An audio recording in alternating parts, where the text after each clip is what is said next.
Alright. Hello everyone, how are we today? I hope you're doing well. To the game order down just a teeny bit. There we go. Anyway, hope you're doing well.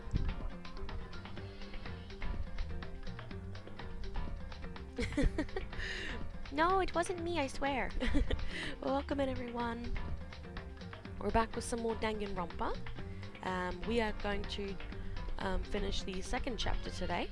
So we're going to get through the investigation and the class trial, which I checked. The class trial takes about 2 hours at least, so hopefully this won't be too long of a stream. Should be about maybe 3 hours, 3.5 hours, so that's pretty good, I think. So, so yeah, we're gonna get into it.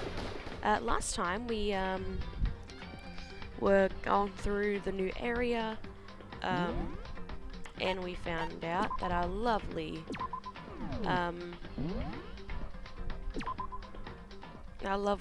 Fujisaki has been ripped, and just had to check that. Byakuya wants to team up with me, so now we're investigating. I could feel the life draining out of my own body. It's a dead body. Chihiro's dead body. Only 3 hours? Dang, such a stamina. It may even beat Link's when he climbs a mountain in Breath of the Wild. Very strange. But the more I look, the more strange it all seems. This must be Genocide Jack's handiwork. Well, What? but we're still not sure he did it. Is that what you want to say? I wonder about that. Bruh.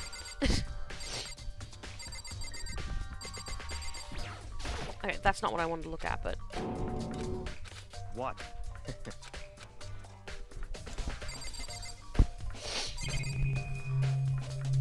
Hold on, let me just look this way. Oh. Hey Jeva, welcome in, hope you're doing well. Only 3 days remain to get the expansion. Awesome.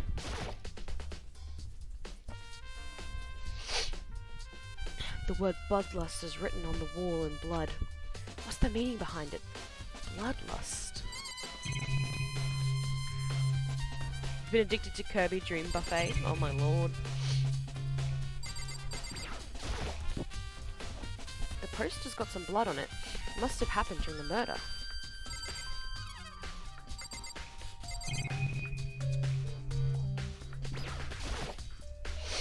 There's fresh blood stain in the carpet. It must have been splattered with blood during the murder. Addicted, do you have a rehab you can go to? There's a dumbbell on the floor and there's a blood stain.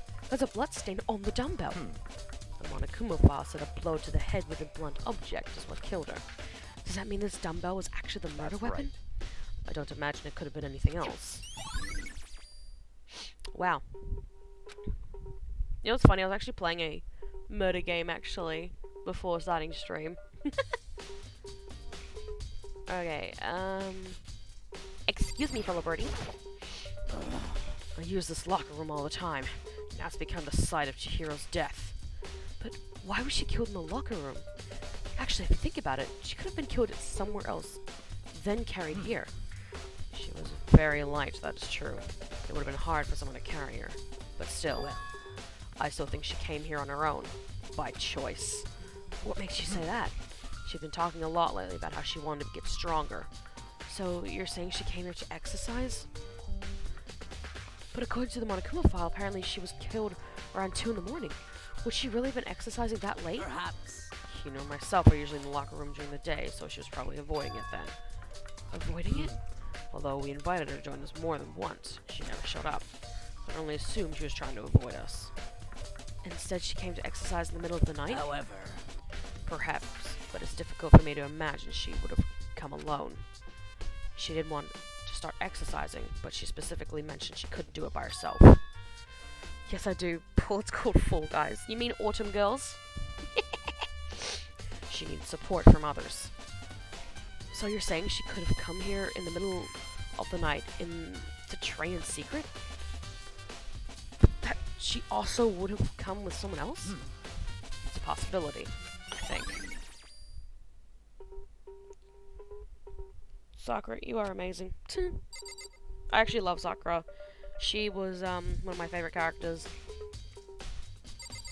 My goal is to reach max level on Kirby Dream Buffet, and then I'll stop playing it as often. Max level is 135, so have fun with that. Play like an output, hey? Back in Splatoon 2, I tried to get to Prestige, and I was trying to level up once a day. Which I was managing to do, but, you know, you can get burnt out pretty easily. Excuse my voice, by the way. I didn't have a very good sleep. Dude had a real complex about being weak. You heard Chihiro talk about it, right? Oh, all I need to get stronger. Yeah, I do remember. She said that more than once. Sure did, which I guess explains the trip down here. But did she really need to get stronger that badly? Hello! Hey Matthew, welcome in. I hope you're doing well. Have you learned to love the original voice actors of this game yet, Peggle? Of course I do. Why do you ask? Peggle, this will be my last stream. Also, Peggle proceeds to stream. I said this would be my last stream, but like, for the week, but I also have to do training session on Monday and the Splatfest. So, this would be my last, like, schedule normal time.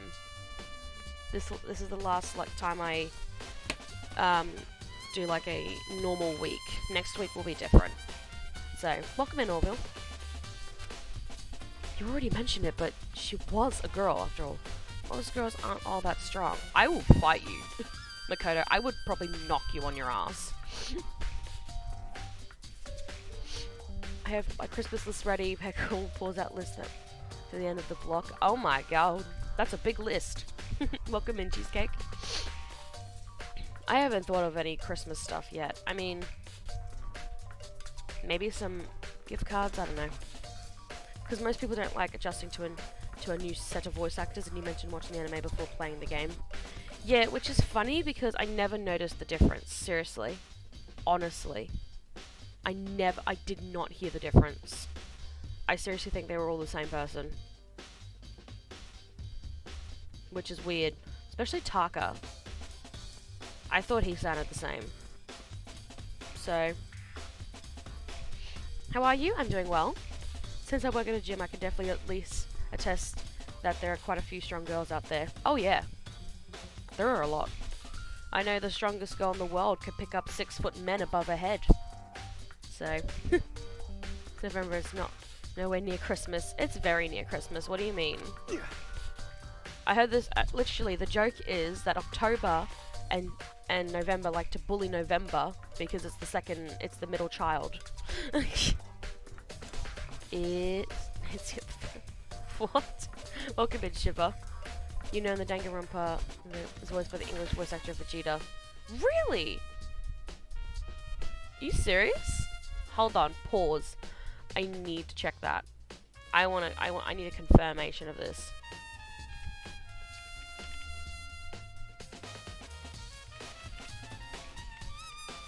I know how to spell.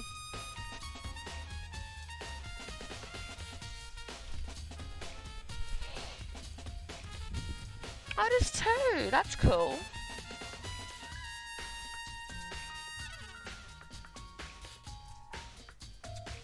That's cool. I had no idea. That's really cool. And that makes me mad because I love Chris. I love Chris. He's literally one of my favorite voice actors. So that kills me. If you thought Monokuma was the same guy, though you need your ears checked. They're so distinct. I did notice a difference, but I just thought it was a bad voice day. Shiva's making a Kakado jokes. Ah, okay. I don't know, man. I haven't really thought about that stuff. Actually, now that I think about it, yeah, I can hear the difference with Mondo's voice. I can hear that. I don't know. Taka sounded the same, but that's just me. The case of Chihiro's complex. I'm kind of wondering what it might be. No, I believe it's about time for us to move on. Huh? Already? What?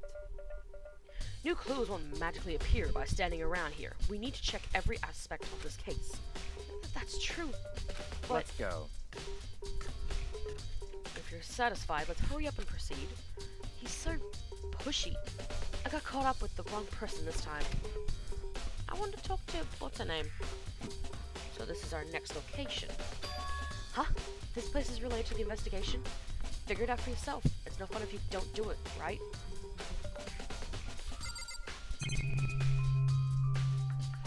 Boop.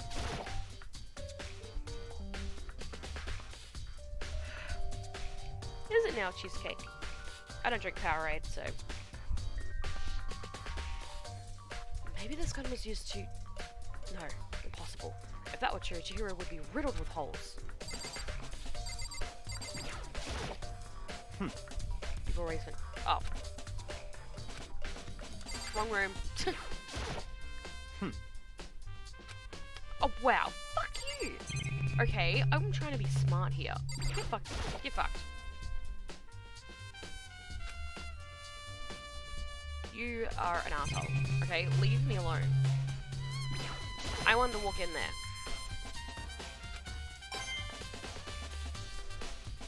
This prick called me an idiot. I'm gonna stab him. I remember right, this card reader is meant to work the handbooks, right? What? Do you have an issue with it? If so, you should take it up with Monokuma. He said that they quickly clapped his hands together. Did you call for me? You can't. Okay, I can't do his voice right now. God damn it. Hold on. You called for me? Has he been domesticated? That's right. It seems that Makoto has a question for you. You need something? Sure. What's up? Well, it's just about this card reader. Yep. Yes, the card readers have all been designed to interface with each of your e-handbooks. You can only enter the locker room corresponding to the gender listed in your individual handbook. 2022 would like to have a word with you. Game, you got a coin, peg, or pointless since I'm allergic to free time. Yep. Hey, you guys wanted me to skip it, so... And it's impossible for two people in a row to go through while the door is unlocked, correct? Unbelievable. If there were some sort of erotic terrorist on the prowl,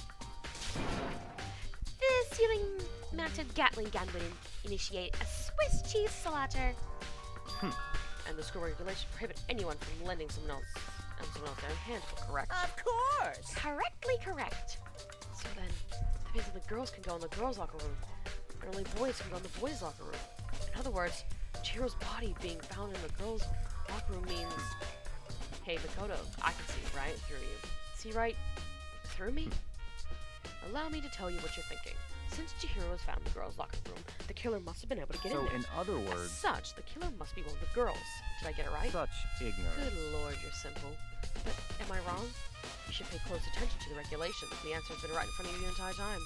Loaning your e-handbook to another student is strictly prohibited. Only the act of loaning a handbook is prohibited. Borrowing someone else's is perfectly fine. I would expect nothing less from the prodigal son of the noble Togami family. So he managed to sniff out the loophole in the regulations. Knowing you, I would beat you. I bet you created it on purpose, didn't you? To add a little more excitement to things. You're treating me like a puny little appetizer instead of the main course that I am. Now then, since the dead can't really talk, they're not people anymore. They're things. Yep. Get it? Got it? Good. Wait, hold on. You're saying that's a loophole, but in order to borrow something from someone else, then that means someone would have to loan it, so, Why you? So sleepy. Just listening to you makes me want to pass out. Be more like Byakuya and get your poop together. Unbelievable. Or else I'll charge you with criminal negligence. No more questions. Figure out the rest on your own damn self. Wow, so impressive. That's fine. Well, I know you are unfortunately lacking in mental faculties, so I'll fill you in myself. Let's head to the main hall. The main hall? That'll help you understand what's going on. Have you been loving Mario Party 1 and 2, Paul? Excuse my manner, you're probably already loving it a lot. He's loving 2 more than 1, surprisingly. Why here, my guy? We came to the main hall. So, what are we looking for here? Does that mean I have to figure it out for myself? Got it. There's a mailbox here. Could there be something inside? It's an e-handbook.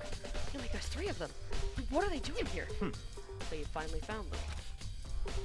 I love Mario Party 2, but Mario Party 1 is something else. Yeah, I tried it. My god. Huh? Did you know these were Hibayakia? I happened to find them by chance myself the other day. It seems there's a system in place where the handbooks of dead students get delivered to this mailbox. So then, these 3 handbooks belong to...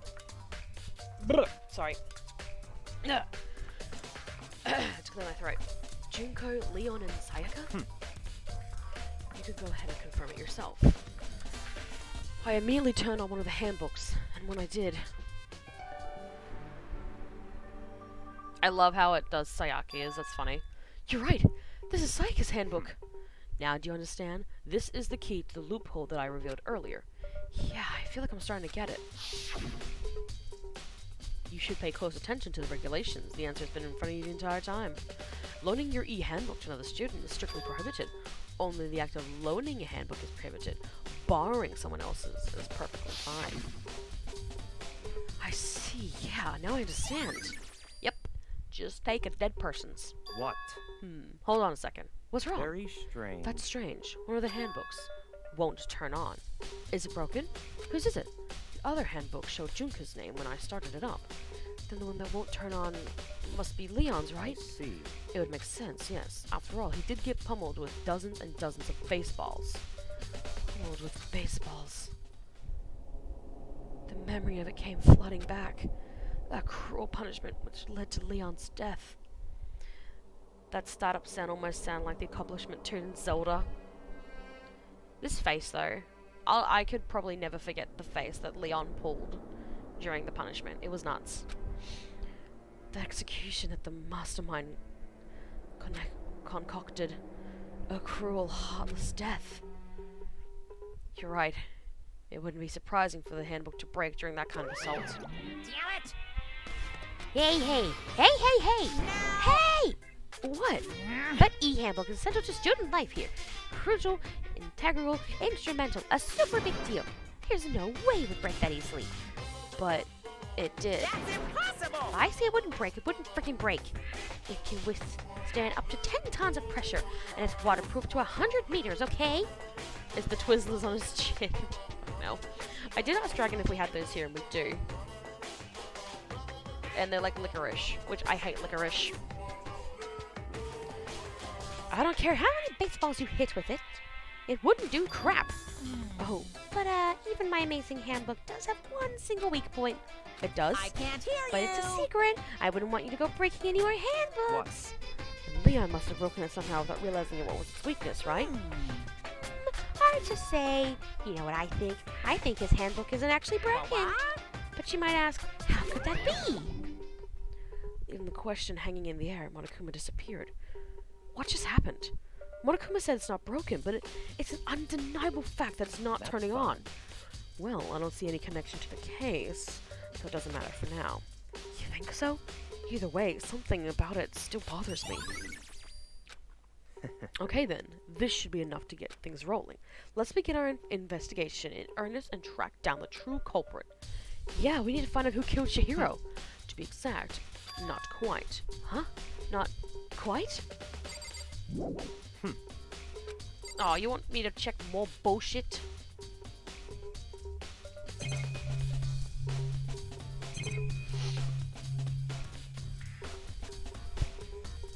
Red vine? I have no idea what a red vine is. Do you want me to double check this?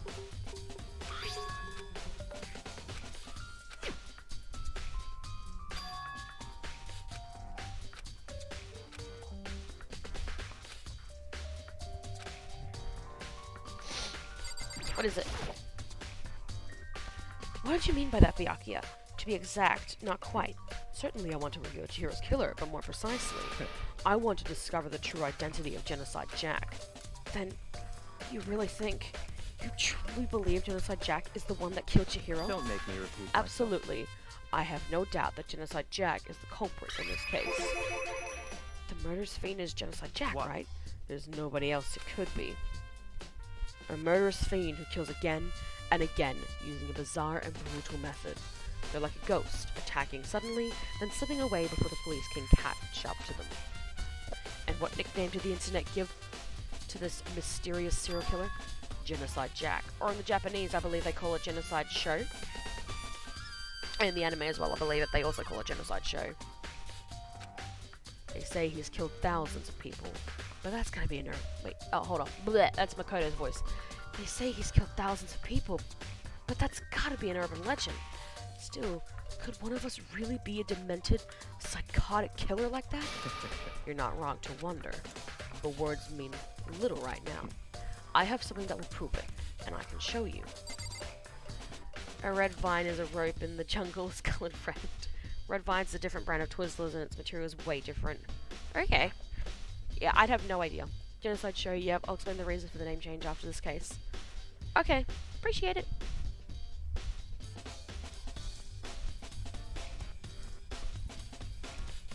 Just quickly checking some stuff. Can we leave now? Oh, for fuck's sake.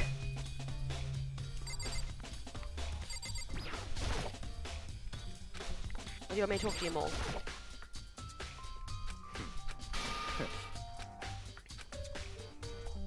Don't make me repeat. Here we go, and I have a bias to believe that. I assure you, Genocide Jack is one of us. Is there really proof? There's somewhere I'd like to take you. This will provide all the evidence you It's need. all clear now. Evidence that Genocide Jack is the one that killed Chihiro. Evidence? Does something like that really... Ah! Hey, you two. Big trouble. Need your I help. don't have time to We're play busy. Leave us alone. But it's an emergency. Emergency. Come on, please. You gotta help me. Oh, God. What do you want? Please. This is serious emergency. Please, please. You gotta help me. Just calm down, okay, Hina? I mean, but it's an emergency.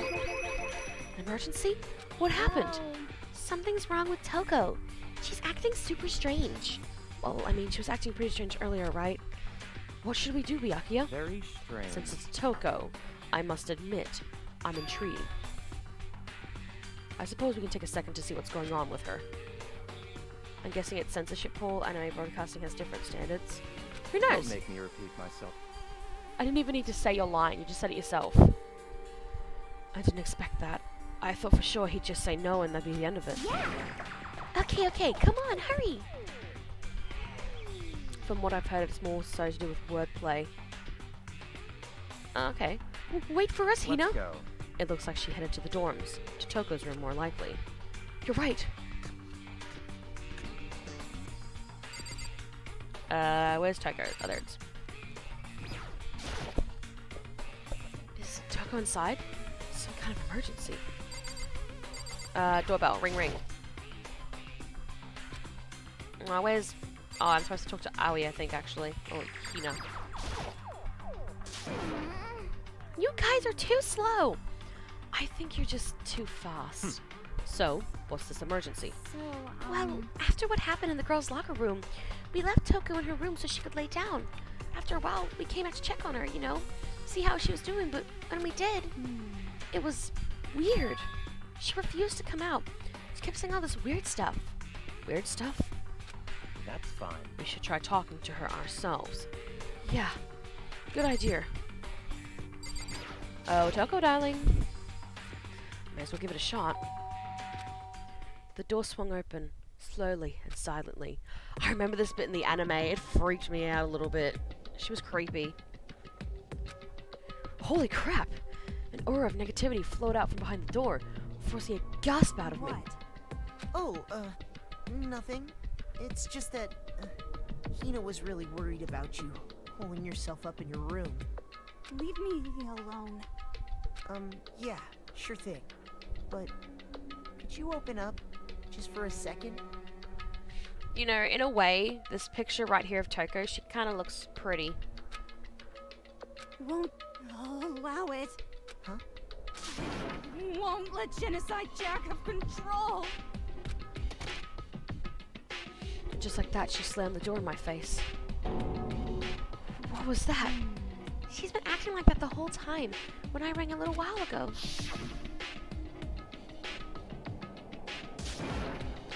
I'll drive out the killer, to drive out the murderous fiend. It doesn't make any sense, right? I was afraid to leave her in there alone, so I tried to bust down her door, but it felt like something was holding it shut on the other side. I couldn't even budge it. Toko was scared enough to even bar her door? Does she think the same thing as Byakuya? Does she think the serial killer Genocide Jack really murdered Chihiro? Is that why Toko's so scared? Whatever it is, I'm really worried about her. Isn't there anyone who might be able to persuade her? Hey, Buck, Byakuya, darling. Pegla's on my TV.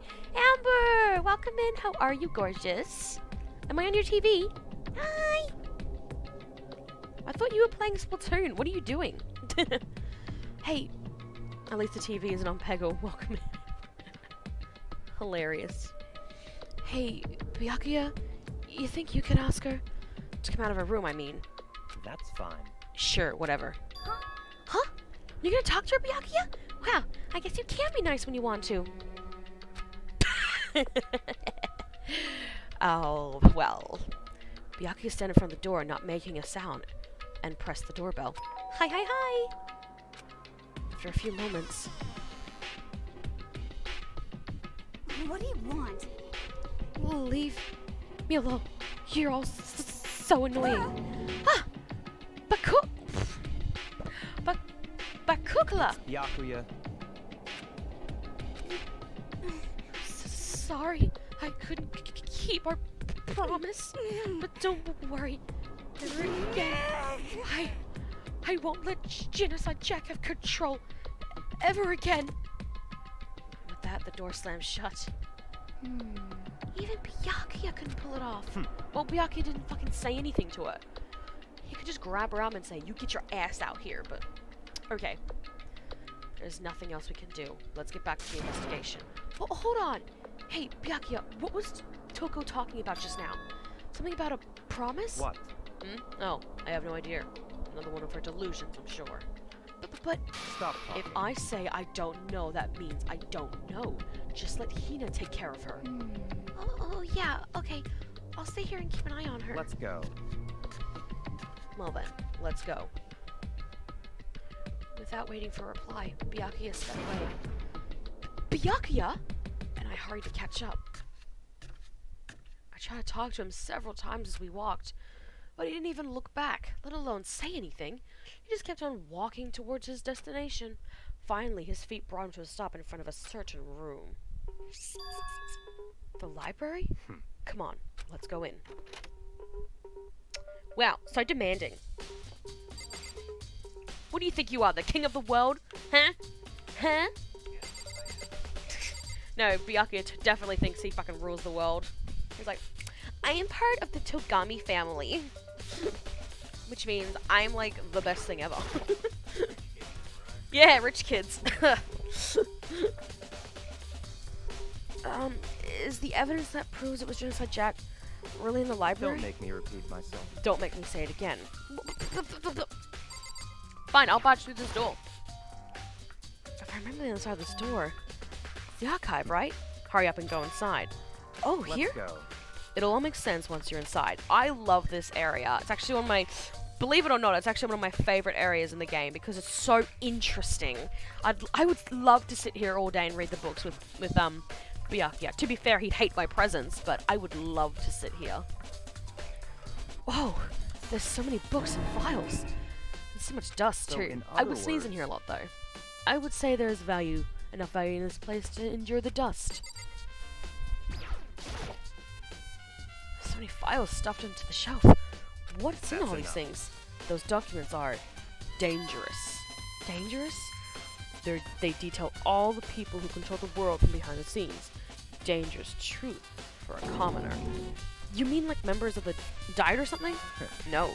I mean the ones with real power. The secret council controlling everything from the shadows. If you're ready to be disappeared for it, take a look. There are some very interesting people in there. You're just kidding, right? Am I? I'll just let it go for now. What does your ass want?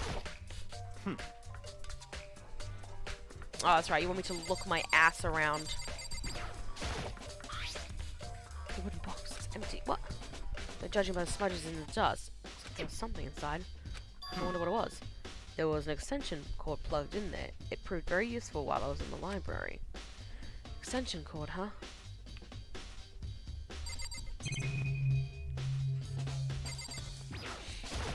What?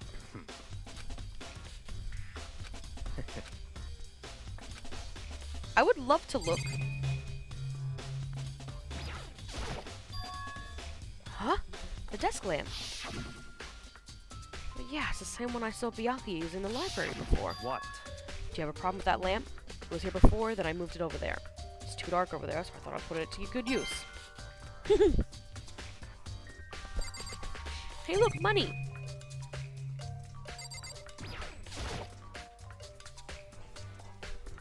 This shelf is stuffed tight with files. Not really thinking about it. I picked one at random. Oh, you have a sharp eye indeed to select that file. Huh? That's right. That's the report on a presidential assassination.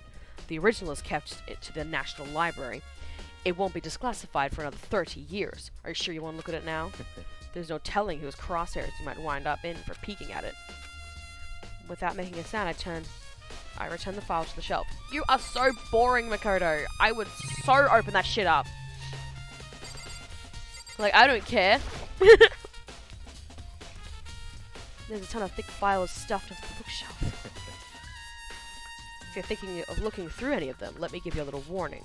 Those things are filled with graphic, disturbing photos from all kinds of crime scenes. It's the kind of thing any normal person would never want to look at. Be careful. Huh? What do you mean? All those files, they are investigation reports related to different cold cases. There are internal documents for police eyes only. They're not the kind of thing you'd expect to leak. Oh? So, are you finally beginning to understand the true splendor of this library?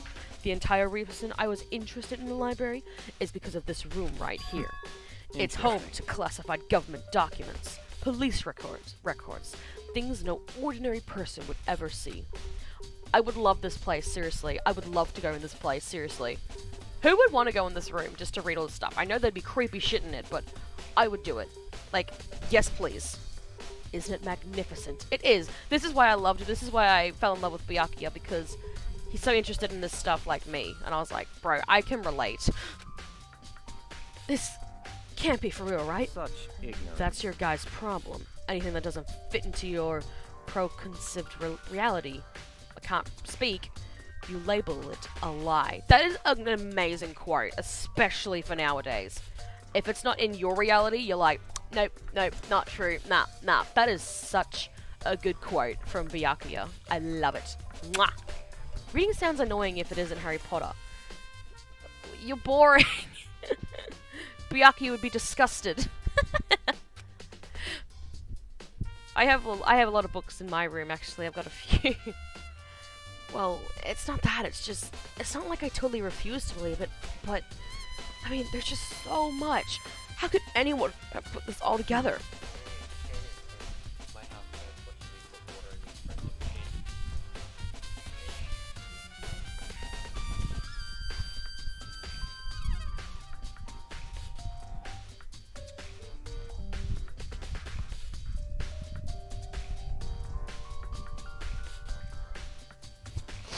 I suppose it goes to show just how much power Hope's Peak truly wields, or perhaps the mastermind may have wanted to provide us with enough entertainment to keep us from getting bored. It's no use. I can't keep up with all this. It's just too unreal. What's wrong? You still can't believe it? What about you? How can you believe it so easily? Things like that are usually impossible. What do you mean, usually? Usual, normal, ordinary, simple? Those things don't exist anywhere in the real world. If you don't understand what they actually represent, you don't understand the nature of anything. You don't pull your punches, do you? Besides, what you consider usual is based on your common sense, right? But what makes you think your own common sense applies to me at all? The documents gathered here are genuine. I have reviewed them multiple times. There is no doubt. Hold on a second. You're saying you've read all these documents and more than once?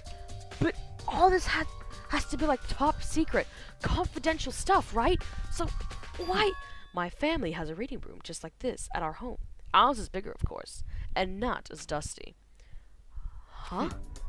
Members of the Togami family have access to any of the variety of government-related documents. That includes foreign powers as well as domestic. I'm telling ya, rich kids! Am I right? Ha! How is that So, possible? in other words, I already told you, there is a secret council that controls the world from the shadows. My family is a member of that council, and I have within me the bloodline that will allow me to one day bend the world to my will. But to become such a ruler, I must know all levels of this world backwards and forwards. So whenever I have time, I like to review whatever documents and materials that interest me. Which is why I can proclaim without a doubt that the materials gathered here are the real thing. This is beyond believing or non-believing. Byakuya is actually starting to scare me more than the actual mastermind. Yeah, this is why this is just, oh my god. This is Jesus Christ. I was gonna say something, but I'm like, nope. Zip my lips. I can't say anything. I have to make comments about this later on. And what always interested me the most were the cold case police investigation reports. Reading through those reports have always been a hobby of mine ever since I was little. To be honest, not gonna lie, I love listening about cold cases. They're so interesting. Because you just look at it and go, how the fuck did you not figure that out? But they're just so interesting.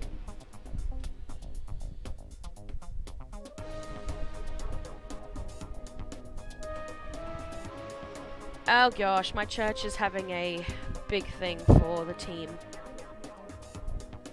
And they're gonna try and do like a Thanksgiving thing. It's like, oh! Yay! It's excellent mental exercise. I've solved more than a few of those cases just by reviewing the reports. A secret council that rules the world from the shadows sounds like the moderators on your Discord, Amber. And among all those reports, one of my recent favorites is the Genocide Jack case. As he talked, Byakuya grabbed a specific file from the shelf. that's right. This is the complete case file.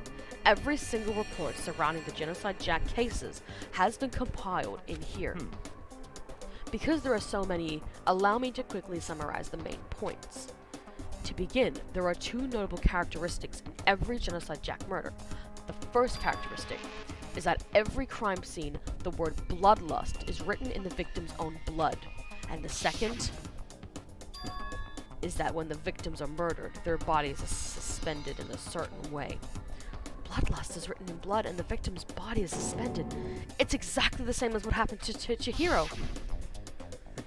Save your surprise, the best part is yet to come. For the second characteristic, where the victims are suspended, the only ones who knew about that particular fact were members of the police and other higher-ups. By all accounts, nobody in the media ever found out. Huh? In other words, no one on the news, no one online, nobody knew about the aspect of each crime. Only key officials and the killer himself knew about this act of mounting the victim.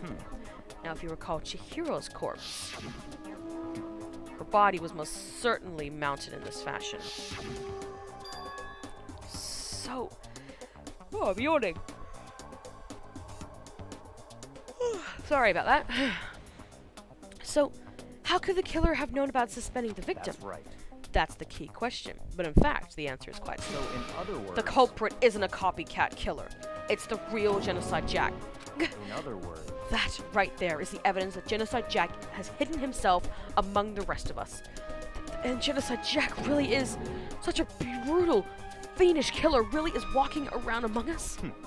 interesting. Things are really starting to get interesting, aren't they? I never imagined a killer with such a reputation would ever become part of our little game. Now, don't you think it would be good for you to take a look at what I've already seen? You might just manage to refret out a clue or two. Such ignorance. If you get down on your knees and beg, I might even show you myself. God damn, Byakuya! I know, what a kinky bitch. Okay, please, Byakuya, can you please show us? Like Byakuya, about that Genocide Jack case file, could you let me see That's it? fine. Well, if you didn't, you didn't beg, but I guess it's okay this time. Feel free to look at it in here, but you can't take it with you. Yeah, I feel like if we took that with us, we'd be fucked. Sorry about yawning, guys. I'm just so bored of playing this game. Oh, I'm yawning again. Adventures last one was clearly so much better. Nah, it's not that. I had a horrible sleep last night, so I'm extremely tired. I went to bed at like almost 2 a.m. Byakuya handed me the file and I flipped through it with tense, nervous fingers. Suddenly, my hand stopped. I had reached the page where photos of the scene of each crime had all been collected. Murder. The name of Genocide Jack's victims ran on for several pages.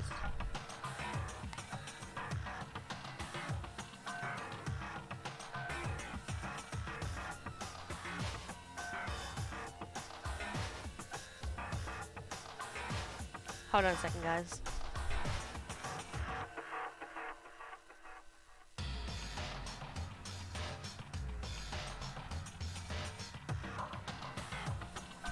Alright, I'm good. Ken Harada, 32. Tensahiro Honda, 17. Shoji Gaku, 23. Kano Issei, 14. Tenkishi Hoshida, 30. I am horrible at these names. Komatsuna Taru, Takifumi Gona, Chihida Naohisa, Takashi Masamune, Yato Minajima. There is no end to it. Really? It's hot? It's... The room is nice. Sure, but I'm not having it on full-blown cold. The one thing became perfectly clear as I read. All the killer's countless victims were killed and suspended in exactly the same way. And at the end, and at the scene of every murder, the word bloodlust was left in the victim's own blood.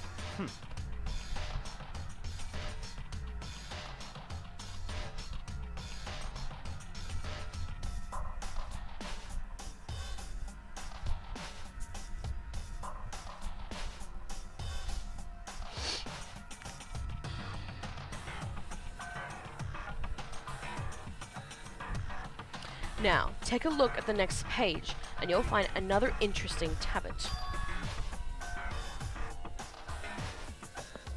Mrs. Yeti, welcome in! I hope you're doing well. Good evening. It must be very late for you. The next page. Profiling results. All of the crime scenes took place either on weekdays, at night, or during holidays, either day or night. The most common time for killings to take place was on holidays in the afternoon. Based on these facts, it could be suggested that the suspect may be a student. Wow, Peggle, your ears must be going bad and Mrs. Yeti has to shout your name just to get your attention. So this is who I find when I'm YouTube browsing. You found me! Hi! We're playing some Danganronpa. We're talking about murder.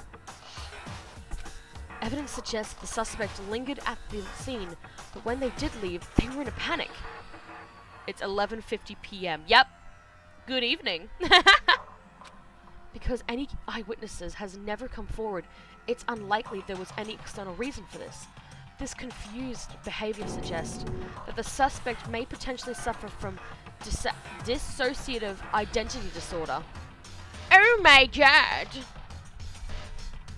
I totally know about DID. It is horrible. It's a horrible thing people go through. And fun fact for anyone that doesn't know, well, some of you are probably already know the identity behind Genocide Jack. But if you didn't know, the most common thing with DID is that it happens as a child through trauma, through abuse. Keep that in mind. I was about to say, take my sub, but I've already subscribed. Yay! I feel loved. So, in other words, The key point here is that the culprit may well have a split personality. A split personality, like the kind of thing you see on TV. So I'm part of another totally unbelievable story. But this one is way more unbelievable than anything else up till now. Or maybe it really isn't. I don't know. I feel like my mind has gone numb. let's go. Alright, we should get going soon. Huh? Where are we going? Anywhere over here. We finished our business here, haven't we? Ah, wait! Byakuya! As usual, Byakuya turned and left without another word. I hurried out of the library to catch up. Well, this is where we part ways. I have some things I need to take care of before the class trial. Huh? Just all of a sudden like that? I don't have time. Come on, enough of your annoying misapprehensions. Did you really think we'd be together the whole time? Take responsibility for yourself and do something useful. move the investigation forward on your own. Goodbye. Well, goodbye. Wow, what an asshole. Am I right? What the fuck are you playing? Oh, you're still playing Sanctuary.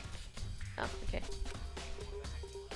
Loved? I wouldn't go that far. You did pretty much get Yeti to propose to you the other day. Technically, you're the other woman, another woman in my relationship.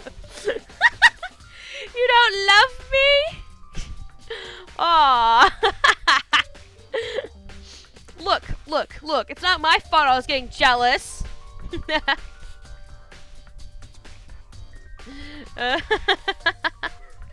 Miracle. Okay. Just like that, he was gone. Just as quickly as he'd asked me to join him, he cut me off. In the end, I felt like I was just some plaything getting tossed around. At the same time, I uncovered something really important clues thanks to him. Genocide Jack. He's the one that killed Chihiro. And that murderous fiend is one of us.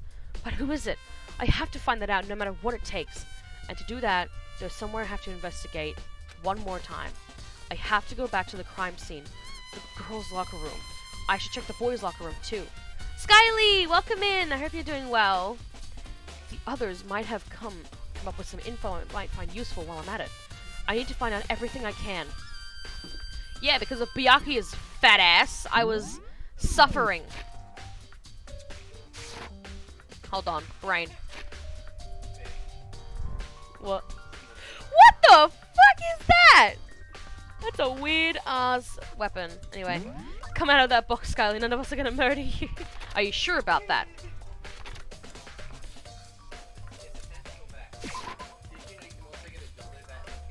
Thanks for telling me that. I'd love to know. Ifumi!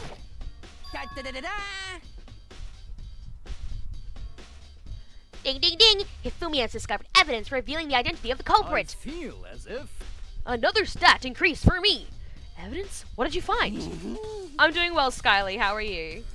I cannot reveal that just yet, but I guarantee what I find will steal the killer's breath from his lungs.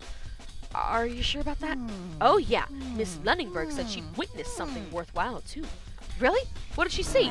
She refused to tell me. It's like when a girl bullies the boy she likes, right? Right? Okay, so where's Celeste now? The warehouse by the dorms. She was there, but at the same time, not there. What's it gonna be? Okay, I'll bother Celeste later. I need to go here. Excuse me, my detective friend. You're so smart. I'm doing amazing. Playing Mario Party 2, my sparks have are doing very well by my channel standards, and you haven't fallen through a temporal hole to another dimension. I'm good. I'll take your silence as a no then, lol. What do you mean? What do you mean? Look, we're all getting married together, missus, okay? Well, I'm glad you're doing well, Skyly. Hey, Kyoko, have you made any progress on your investigation? Generally speaking. However, But I have to get going. I have something unrelated to take care of. Something besides the investigation? What is it? well, Nothing you need to worry about. Just concentrate on the murder. But so then. before I go, let me give you one piece of advice. You should examine Chihiro's body one more time. Thoroughly. Also, her handbook is missing. You might want to determine its whereabouts. Goodbye. That's it. I'll be praying for your success. With that, Kyoko turned and left the girls' locker room. I guess I'll take another look at the body then. And Chihiro's handbook is missing? That's definitely worth worrying about. Okay. Kyoko said I should examine the body one more time. I know she said thoroughly, but I do have my limits. Oh, I'd give it a shot anyway. Let's see. Chihiro's hands are bound with what looks like some kind of rope.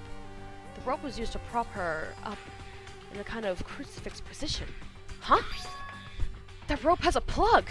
Wait, so then this isn't a rope at all! The more I think about it, the more that's not the only thing that concerns me. Chihiro's fatal injury was a blow to the head, which means someone struck her in the head in order to kill her. That's right. There's the issue of her being suspended, and the fatal blow. At first, I didn't see any reason to think too much of either of them. But seeing them again after looking through Genocide Jack's files, something's not quite right. What does this all mean? The one thing most likely to tie all these mysteries together is the true nature of the rope that was used to suspend Chihiro. That rope must have That must have a YouTube channel if it needs a plug. Ha! To figure that out, there's a certain place I need to revisit and look over again. Plus, it might help to look at the genocide case file one more time. Oh. You want me to check out more?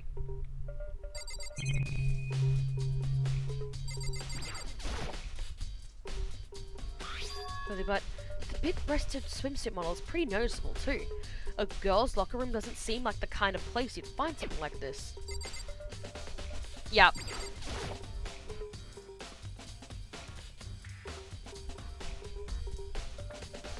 The word bloodlust is written on the wall of blood.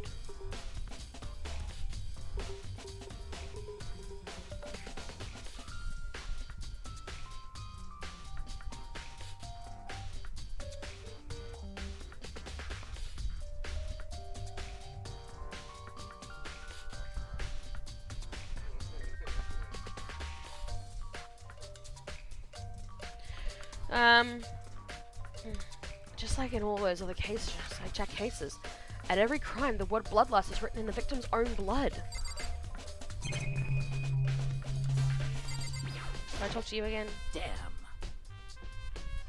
No forgiveness! To target such a helpless being, it's unforgivable. What a wretched beast to do such a thing. I cannot forgive this. Either a YouTube channel or a merch store. Ha!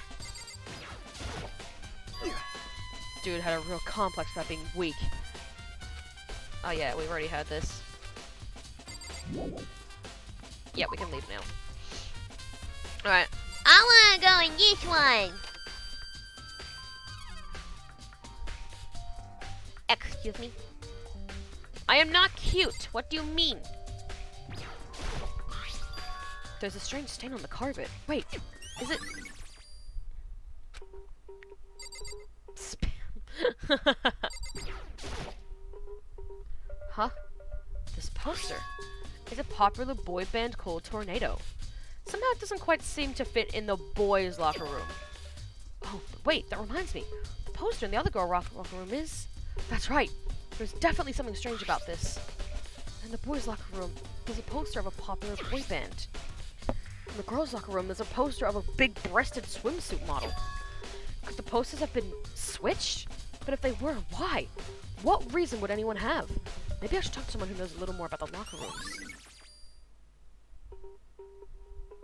You're cute. What are you talking about, Brima? No! Mm-mm. Never!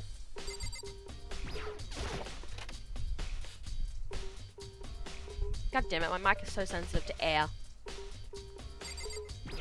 Excuse me. You spend a lot of time exercising in the girls' locker room, right, Sakura? I've used it nearly every day since it opened up. Sometimes Hina and I use it together. So Pegala's showing you a picture of herself. I know, right? Apparently, everyone knows. Okay, then let me ask you something. Do you think the posters in the boys' and girls' locker room could have been switched? Sorry, I can't really say. I've never really paid any attention to the posters. I see. But there is something that's been bothering me about the locker room. You see, I like to drink a little protein coffee after every time I finish exercising. So wait for said pic to come into my Discord TMs. What? I will forever deny. If we have protein coffee in the warehouse, it's not the highest quality, but I don't have a lot of other options. I mix protein powder with coffee and a down of glass after exercising. Anyway, the other day I spilled some on the carpet in the girls' locker room, and it left a stain. A stain? But I don't see any stain on the carpet now. Exactly. I noticed it earlier. The stain has disappeared. I can only assume someone came along and cleaned it up. But still, isn't it unusually clean? As if there was never a stain here to begin with. That's weird!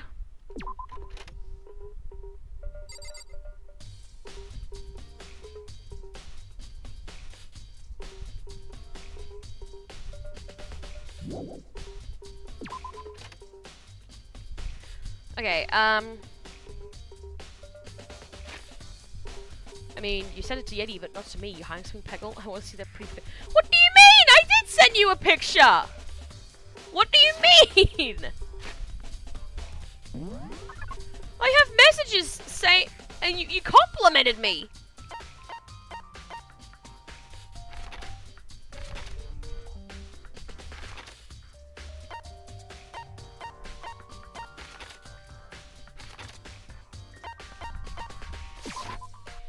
I mean, Peckle's face gives this report some competition for awesomeness. Wow, I'm insulted. Wait, does that mean I'm better? I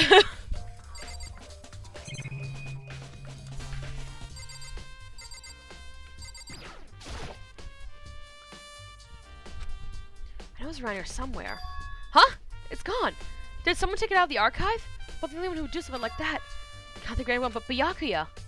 God damn it, Byakuya! Never mind, wrong person. You dum-dum. I'm like, it's like, what do you mean? I sent you a picture. I've just found yours. Yeah, exactly.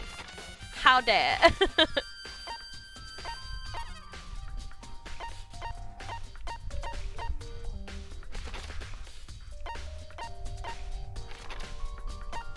Oh, Byakuya, darling. Where the feck are you? Have gone missing. I can't find him anywhere. I am not. Shush. I'm trying not to, like, walk there, but it seems like the game's gonna make me. You're tired. I'm a big dum-dum. I'm tired. I know!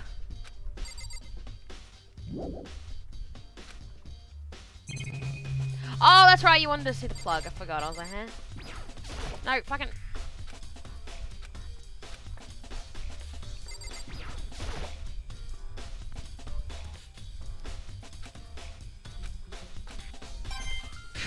I'm trying to click on the fucking lamp. There we go. Huh? The lamp won't turn on. Wait, I see. It's not plugged in. The lamp's cord isn't long enough to reach the outlet from here. But last time I saw it, it was definitely on, and it was definitely right here. Oh, that's right. Byakuya was using extension cord. But there's no extension cord here now. I wonder if...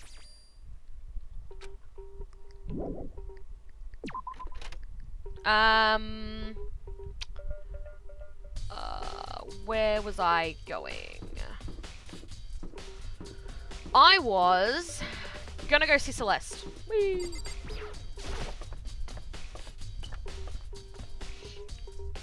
Oh, Celeste, darling.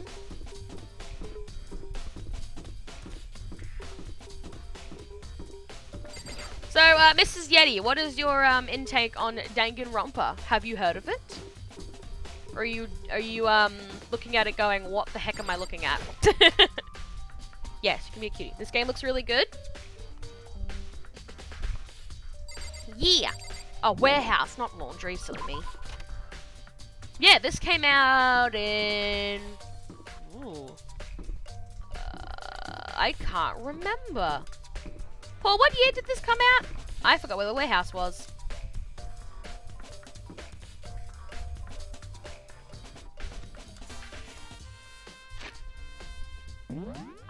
Yeah, basically the gist, basically the gist of this game, 15 kids are locked up, and, there's murder, and death, and blood.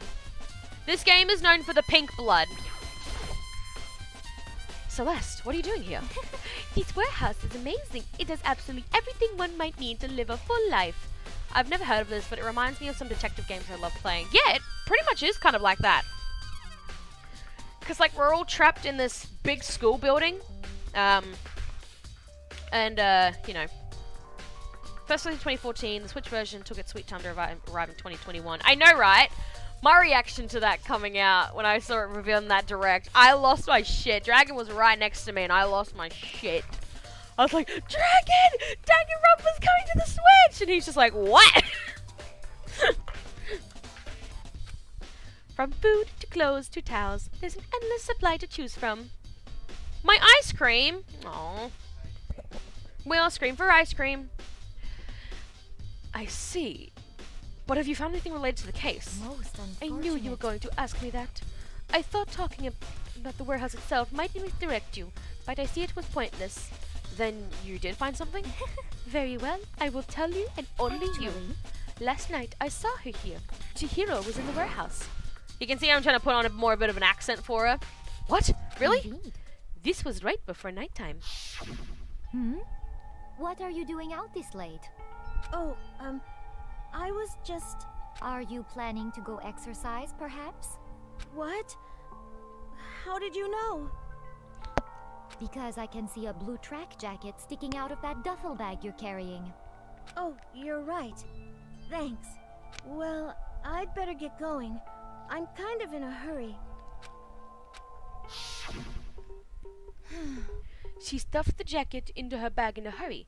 It was almost like she was trying to hide it. And just like that, she was gone. Yes, I indeed. assumed she was merely stocking up to go exercise in the morning, but it would appear she ignored the nighttime rule and headed directly to the girls' locker room. If she hadn't broken our rule, none of us would have happened. You get what you deserve, I suppose. So, apparently, she went to the girls' locker room late at night and went to exercise without anyone knowing. The strange thing is, there was no trace of the track of jacket or duffel bag Celeste said she saw Chihiro carrying, which would mean the killer would have gotten rid of it somehow. Shouldn't have ice cream. God damn it, Orville! Are we still going on about that? So where was this? Oh, it was this way. Okay. Where do I need to go next?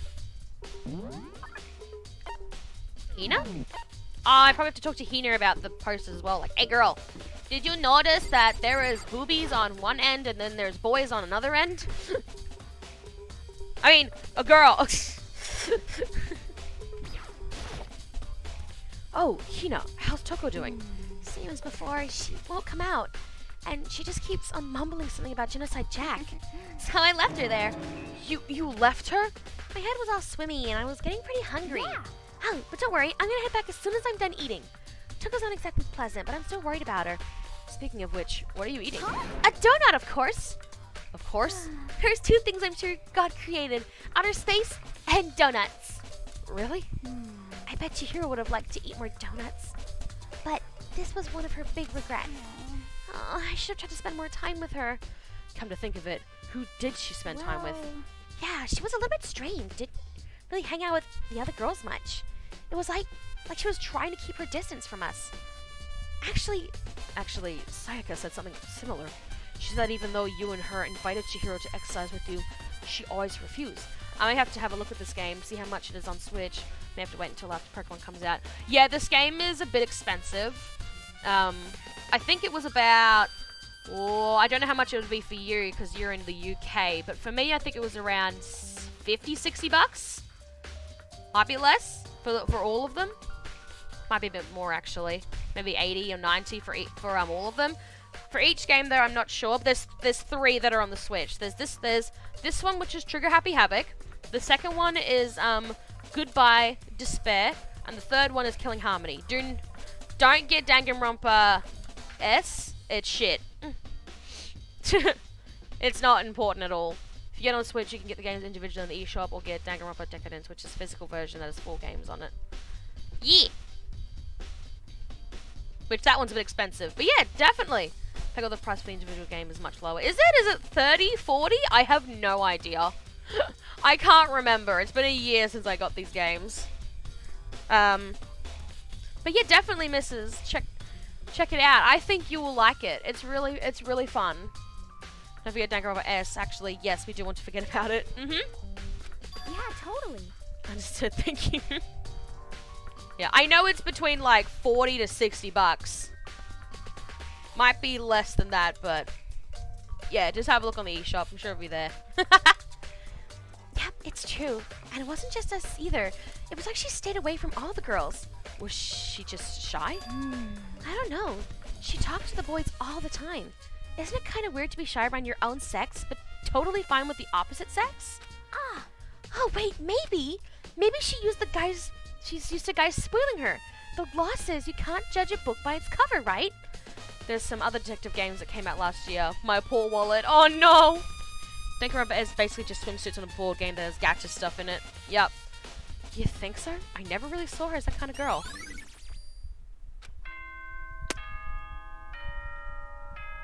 Oh my! It's time! Finally, an hour and 10 minutes. That's pretty good. I I'm getting tired of waiting. Shall we just plunge right in? Mrs., if you haven't seen this bear around the world, I have no idea. You must be living under a rock. This bear is very famous. It's the moment you've all been waiting for. The class trial. I mean, I love talking to the girls, but again, as a teenager, that wasn't the case. So according to Aoi, teenagers don't flirt or fall in love. I heard swimsuits and board game. I'm in. Oh God, you're gonna get You it. remember where to meet, right? Of course. Why was the FNAF music in this game? Please go through the Where? red door on the first Ah. floor of the school. The Ding Dong Bing Bong? I believe this came out before FNAF, so maybe we should ask, why is Danganronpa music in FNAF? I think this came out before FNAF. They both came out in the same year, I think. So I might have to check which month Danganronpa came in, and what. I know FNAF came out in August. Paul might know what month Danganronpa came out. Looks at a rock. See you soon. So you really haven't even seen Monokuma as a thing hanging around on the internet? Crazy. Begin the class trial, or it's about to begin. The red door is right through there. By the way, there is voice acting, just in the class trials only, and a little bit of scenes. God damn it, Orville. Hi, everyone. So, is everyone ready to... What? Am I blind or are we missing someone? Yo. Yeah, Toko's not here. And Toko is... I really don't remember. Kidding, I'm just kidding. How could I forget that little nut job? She's a crucial part of the class trial this time. I never heard of this game, so you saw me playing it. Oh, really? That's crazy. I do get some people probably haven't heard of it. What are you gonna do? Okie dokie, I'll go ahead and drag her out. Hearing kicking and screaming. Just one moment, please. And just like that, just like you said, a few minutes later, he reappeared dragging Toko behind him. I told him I didn't want to, but he forced me. Can't believe you drag a girl around. Terrible. You're terrible. So, now everyone's here, right? Okay then, hustle onto the elevator and let's get this show on the road. I'll see you guys down there. Let's go. So, shall we get going? It's time to find out who killed Chihiro. Chihiro Fujisaki. Yes, you were living under a rock. She was so gentle, so calm and meek. Nobody had any problems with her. Nope, I'm not on Twitter that much. I tend to stick to streamers that I know really well nowadays, and I stick to certain YouTube channels as well. Okay. Someone made the choice to kill a girl like that. This game can be a bit sexist, by the way. And that murderer is one of us.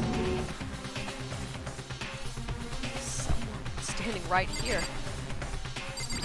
Mondo, get your fat ass out of my way. We have no choice, right? We have to do this. It's true. Yes. I gave a small nod and reply.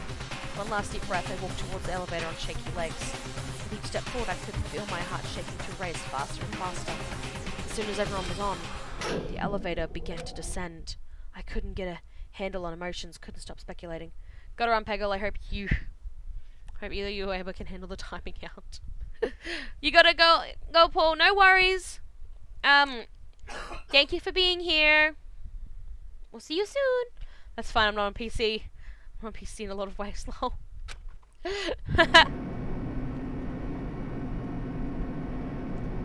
The steel box sank with heavy, clunking sounds deeper and deeper into the ground. And as we went deeper, the uneasiness in my heart grew bigger and bigger. The elevator was unaffected, however, and continued to descend without hesitation, until finally, it came to a sudden stop. What do you think? I redecorated it. Isn't it so fresh? Isn't it so exciting? Don't waste our time with stupid questions. Let's get this over with. Good. You're raring to go. Gotta say, I don't hate it. Not at all. Okay then, let's get this show on the road. Chills! Kills! Everyone, please find your assigned seats. I just had a voice crack then. And so the curtain opened once again. A deadly judgment, a deadly deception, a deadly portrayal, a deadly riddle, A deadly defense, a deadly faith, a deadly class trial. Oh my! So class trials take a while. I just point that out now, if you haven't seen one yet. The last one took about an hour and a half. This one takes about 2 hours. So, time to have some fun. Do I have any skills yet? No? None? God damn it. Alright, let's do this. And they're quite tricky. You really gotta use your big brain. Let's begin with a basic explanation of the class trial. So, your votes will determine the results. Yeah, so I don't have to talk in this much. Mainly just Makoto's thoughts, because, they talk during the class trials, like, the whole time. If you can figure out who done it, then only they will receive punishment. But if you pick the wrong one, then I'll punish everyone besides the Blackened, and the one that deceived everyone else will graduate. Okay, then. So, first off... Apparently we got news about FNAF Ruin. Not entirely. I actually did check. I looked on Twitter this morning. It was from a live stream, like an interview. And... not really, but he's almost done. Like, we were all hoping October, but he's, like, really freaking close. Like, he's really close. So, I definitely think December or early January, February. Between now and February is now, I'm thinking. Because he's really close. Like, he's pretty much done, but, you know, polishing, all that sort of shit. But anyway, about the new and Ruin stuff. They didn't give too much away. They kind of just said, like, they want to make it scary. They want to make FNAF Ruin as scary, like the scenes with the daycare and the endoskeleton scenes. So, those bits were terrifying. So, especially the endoskeleton bit. That was dreadful. So, that's mainly what they talked about. They talked about Help Wanted a lot. But yeah, they didn't say too much about Ruin. They said it would be coming in 2023. Well, yeah, that was pretty obvious in the poster. That was obvious in the poster. Like, thanks, Captain Obvious. Let's talk about the murder weapon! Looks like I'm staying up tonight then. You don't have to, missus. You have to make clear what was used to deliver the fatal blow. You don't have to, missus. You can sleep. Unless you just want to see what the game's like to see if you actually want to get it.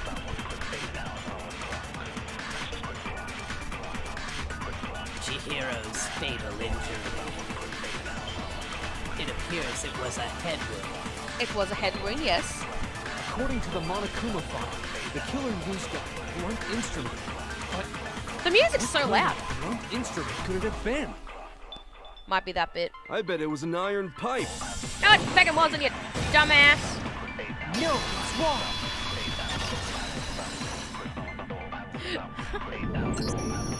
Can we agree that the object that dealt the fatal blow was the dumbbell found at the scene of the crime? I don't start work till 10:30 a.m. tomorrow, so I'm good. Are you sure? As long It was as covered you're in good, blood. then okay. And there was nothing else at the scene that could have caused that kind of injury.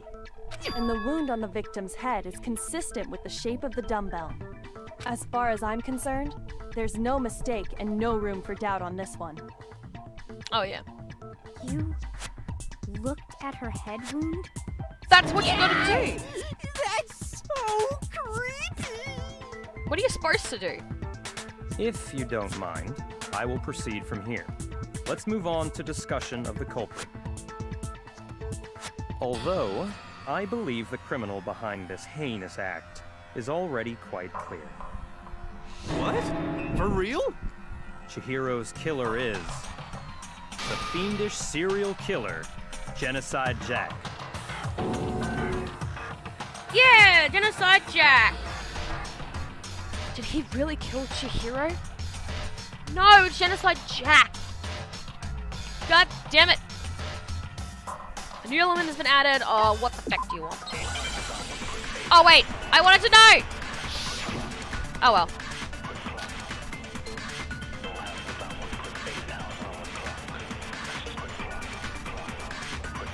The culprit is Genocide Jack. Oh, it's just this bit. I'm sure. Case closed. far as I'm concerned. Right, they'd probably tell me I can do this now. That's impossible! Why? What makes it impossible? Well, I mean, come on! There's just no proof for it. Actually, No, that's wrong. Makoto's gonna be saying that every time, by the way. No, that's wrong! I might know one reason he could be involved. I found this file while I was looking around the archive in the library. I guess it's some kind of confidential file the police put together about the Genocide Jack case. What? That's kind of weird as shit, isn't it? What was something like that doing in the library? The why of it is probably more trouble than it's worth. So let's forget about that for now. More importantly, it outlines all the specifics of every Genocide Jack case in exceeding detail. According to the file, there appear to be 2 defining characteristics in every Genocide Jack case. The first is that a bloody message is found written at the scene of every murder. Oh, that's right. Boob lust. Very blessed! It's actually bloodlust. It's bloodlust, But darling. more important is the other characteristic, and it's something that has never been made public. Never made public? What the hell is it? Why don't you tell them, Makoto? Why me? The other characteristic of every Genocide Jack, which the world at large doesn't know. Oh, was it, I'm mistaken, it has to do with the positioning of the body. How the victim is positioned. That's how it was. Apparently, in every Genocide Jack case, the killer suspends the body in a certain way. Other than the killer, the only people who know about this are the higher-ups in the police department. However, Chihiro was most definitely suspended in the same way. So, how did the culprit know about this when only high-level police officials were aware of it? There's only one logical answer I can think of. It's because the culprit in this case is the real Genocide Jack. No fucking way! You're saying And the swearing. Genocide Jack is one of us? Yes, in fact, it's Toko. What? Genocide Jack's true identity is Toko Fukawa. You lie! No way, really? What? I've played every single game, so I know exactly what's going on. Okay, wait, hold on a sec. Toko has, like, bloodophobia or whatever, remember? What kind of serial killer is afraid of blood? Is Toko Genocide Jack? The answer is yes and no. Another riddle. Man, why is this gotta be so complicated? It's a riddle for sure, but I feel like I understand it. What it means for Genocide to be Toko, but also to not be Toko. The answer is that she's not just one person, but multiple people, right? Yeah, she suffers with DID. Do not make me do out the entire thing!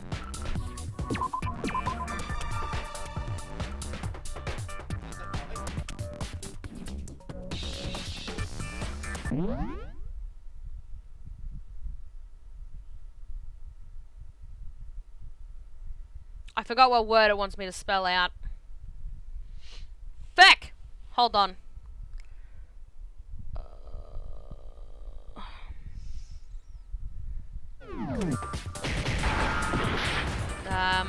I forgot what word it wants me to spell out.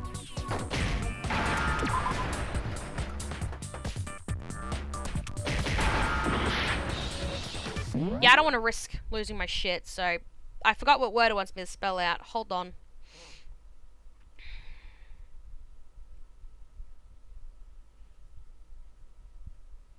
I just need to check because I actually can't remember. I actually can't remember.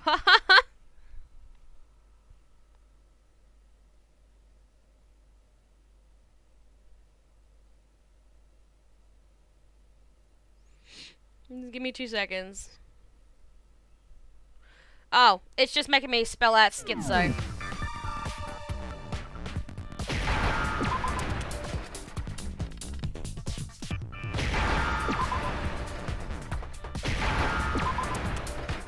There we go. Now I understand. Whee!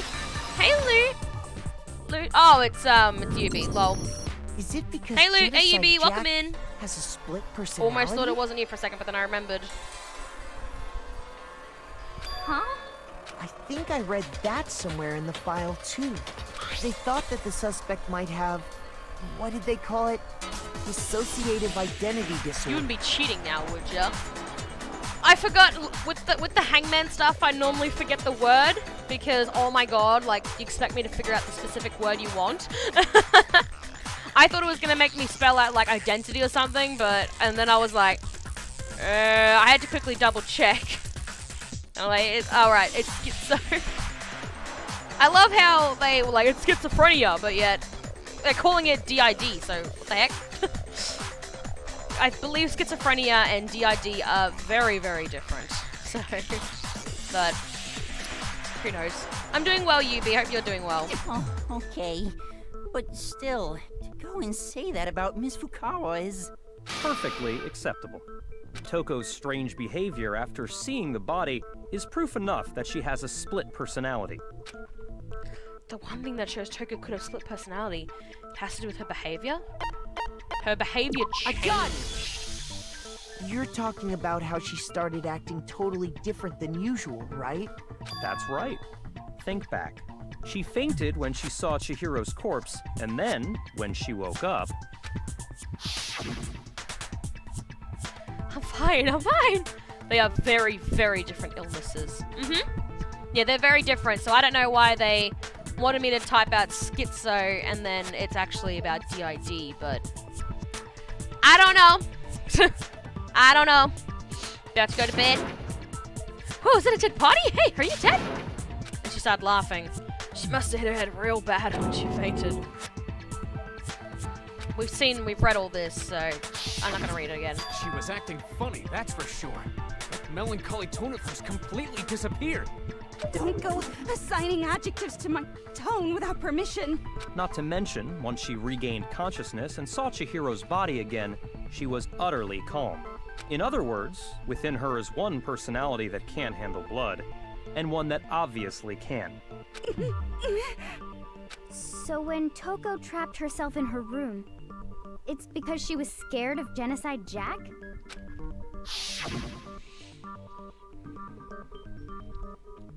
Won't let Genocide Jack have control. Drive at the killer, drive at the murderous fiend. The reason she locked herself in her room wasn't to keep other people from getting in.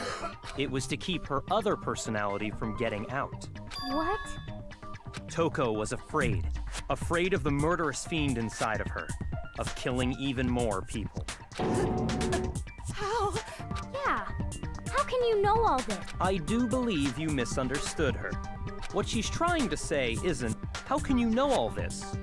No. What she wants to know is, how could you tell them?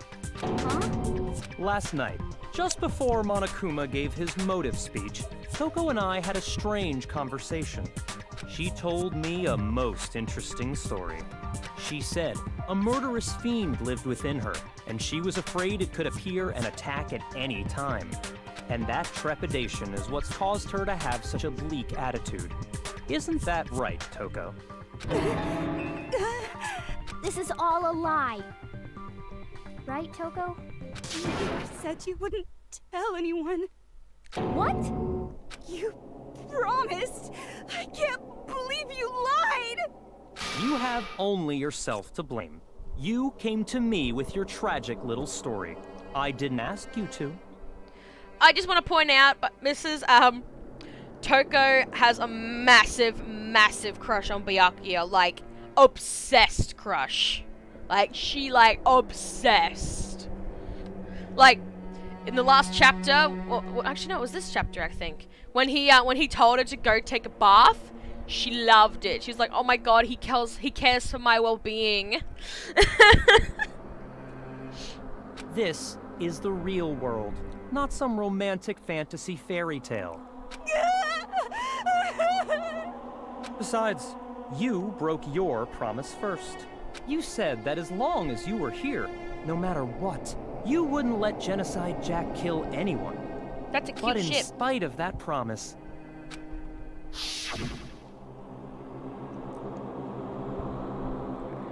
I'm sorry I couldn't keep our promise, but don't worry. Never again. I won't let Genocide Jack have control ever again. What a freak, lol. Also, each character in this has a talent, like a literal talent. So, Toko is she's known for writing books. Hina is known for she's like the best swimmer. Some others have there's a lot of other talents that they have. You said if I kept my promise, you would go out with me. That's the only reason I promised. How many times do I have to tell you? I never said that. But you weren't able to do it. You just couldn't resist that rush you got from killing, could you? By the way, Byakuya is a dick. He's a rich boy. What is my talent? I have no idea. What would my talent be? I swear I tried to control it, But your efforts were useless. What a disappointment. You're an asshole. I hate you. Well, the opening act is nearly finished. All that's left is to hear from the person in question directly. The person?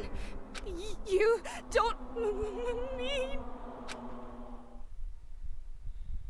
Toko's body suddenly lunged backwards. A huge thud echoed across the courtroom, but in the next second...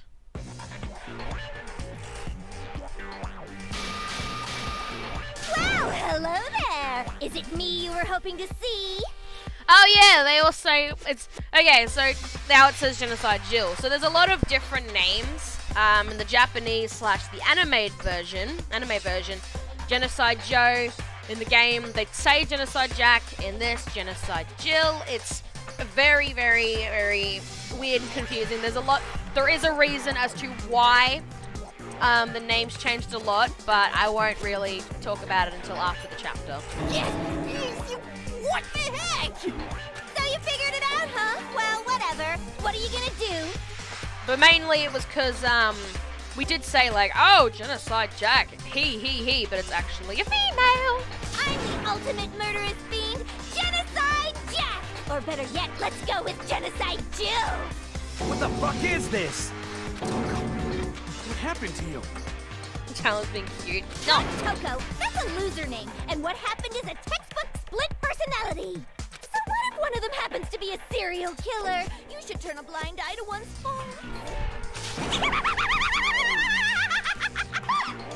I love her laugh, by the way. It's the best. So intense. Like they say, sound in murderous mind, sound in murderous body. This one is so different from the one we've come to know. Yes, well, the world is composed of a front and a back, you know. Why is her tongue like that? Don't ask me. She's a serial killer. Just like how every inning has a top and a bottom, or how in the depths of every truth lives a little lie. By the way, do not ask me how many people has she killed. Behind every dark and gloomy soul lives another More. that shines as bright as the sun!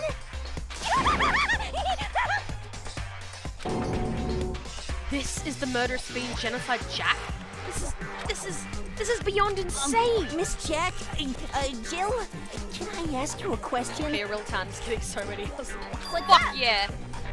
Look at it. What's up? Some of us think you might be the mastermind behind our entire situation. What are your thoughts on that? Well, I'll tell you. I am the mastermind of all masterminds. Just kidding. It's not true? Of course it's not true. How dare you try to link me to that creepazoid? And another thing, the police and government and society in the outside world are totally powerless. I mean, they just let this idiotic, bloodthirsty maniac go buck wild all over town. That's true. The police are useless. Sure, I'm a bloodthirsty maniac, but life is pain, right? To live is to hurt other people. It's a necessary evil if you want to survive. The act of living itself causes pain for everyone. Just kidding again! This should be enough to convince you. This murderous fiend is responsible for Chihiro's death. There's clearly a motive, so there should be no doubt. A motive? Remember what Monokuma told us? If someone didn't murder and graduate within 24 hours, an embarrassing memory or secret would be revealed. Well, let's assume that Toko's secret was about Genocide Jack. If a secret like that came to light, Toko's life would have undoubtedly been forever ruined. So she had a very clear motive to never have that side of herself exposed. Interesting. Very, very, very interesting. But sorry, as much as I hate to admit it, I'm not the culprit. But I cannot imagine anyone other than you could murder someone in such a bizarre fashion. Maybe so, but nevertheless, it's the truth. Do you really expect any of us to believe you? Yeah. I could never believe a word you say, you monster. Maybe she's totally right about that, but there's something still bothering me. What she said, I need to get some more details on this.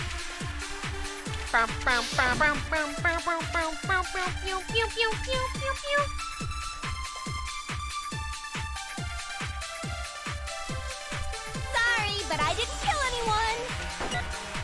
You say that, but do you really expect any of us to believe it? Perhaps if you had an alibi, that would change things. Oh, an alibi, huh? Now we're talking. When you compare your past murders to this incident, the modus operandi matches completely. Oh, does What it? more proof Fuck, do I you missed. need? Give it up. You killed her. You say that. Let me just get to the bit. Oh, an alibi! When you compare your past, The modus operandi matches completely. No, it's wrong. Actually, Byakuya, you are incorrect. Are the methods of murder really exactly the same? I'm not so sure about that. I think there's a slight difference between the Genocide Jack cases and this one. Huh? How's it any different? Uh-oh, you don't know? Well then, human garbage, let me tell you! I murder with passion and conviction. I consider myself a professional, and I have a very particular way of doing things. Imagine you go to a fancy Italian restaurant. They're very picky about the noodles, the sauce, everything. Yeah, murder. Look what happened to Chihiro. It'd be like if that same Italian restaurant started using ragu or Chef Boyardee. This is no creation of mine. Let me rephrase that in a way that maybe makes more sense. There are two clear differences between the Genocide Jack cases and this one. There's one clear difference between the murders. The photos from the Jack cases look at the neck and stomach. Here you'll see a big difference. I got it! For one, the cause of death is different. Yes, Chihiro was hit in the head. Everyone else was died by scissors. In the Genocide Jack murders, all the victims were killed the same way. According to the case file, they were all apparently killed with a pair of scissors. But Chihiro died from a blow to the head, right? Yes. That is remarkably different from the other murders. Wouldn't it be strange for someone who kills the same way without fail to suddenly change their method? And there's more. One more conflicting detail. That's right. In my recipe of murder, if the bloody message is the tortellini, then the arrangement of the body would be the pesto sauce. Yeah, she nuts. Please stop comparing killing people to cooking. So, are you saying the other difference has to do with how the body was arranged? That's right. The second difference is related to how she was suspended. In the photos of the other Genocide Jack cases, all the other victims were stabbed through their hands. Here, you'll see a clear difference. What was used to suspend I got her? Do you remember what the killer used to suspend her? They used some kind of rope to hang her up by her wrists. What is your point? Well, in all the previous Genocide Jack cases, something else was used to suspend them. Specifically, pairs of razor-sharp scissors. And guess what?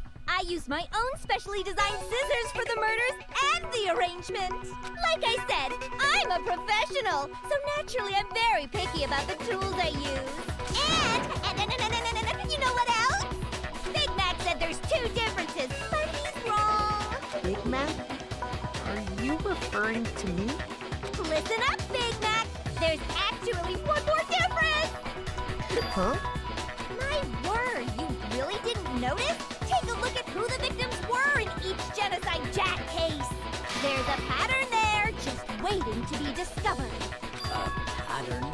Figure that out, and it'll be plain as death why I couldn't have possibly killed that little lolly girl. Let's see. There's a pattern surrounding the Genocide Jack victims. And Chihiro didn't fit it? If you look at the names of her victim, you'll notice I think I figured it out. I know why she couldn't have killed Chihiro. Chihiro was a girl! Is it because Chihiro was a girl? Bingo! Bullseye! Right on the money! What are you talking about? In all the Genocide Jack cases, all the victims had something in common. Yes, the names. They were all guys? That's right! The people I kill with such passion and conviction are all adorable little men! I can't believe I said it! I'm so embarrassed! The hell is wrong with you? I can't help it! I'm just a full-throttle boy-on-boy fangirl, and the mopey side of me just hates it. But now I'm on the fast track to becoming a full-fledged fan madam! So She's since nuts. Chihiro was a girl and not an adorable little man, you wouldn't kill her? Would an Italian chef suddenly start making ramen just because they're both noodles? Don't be stupid. I have too much passion and conviction to cross that line. That's the absolute reality of a one and only.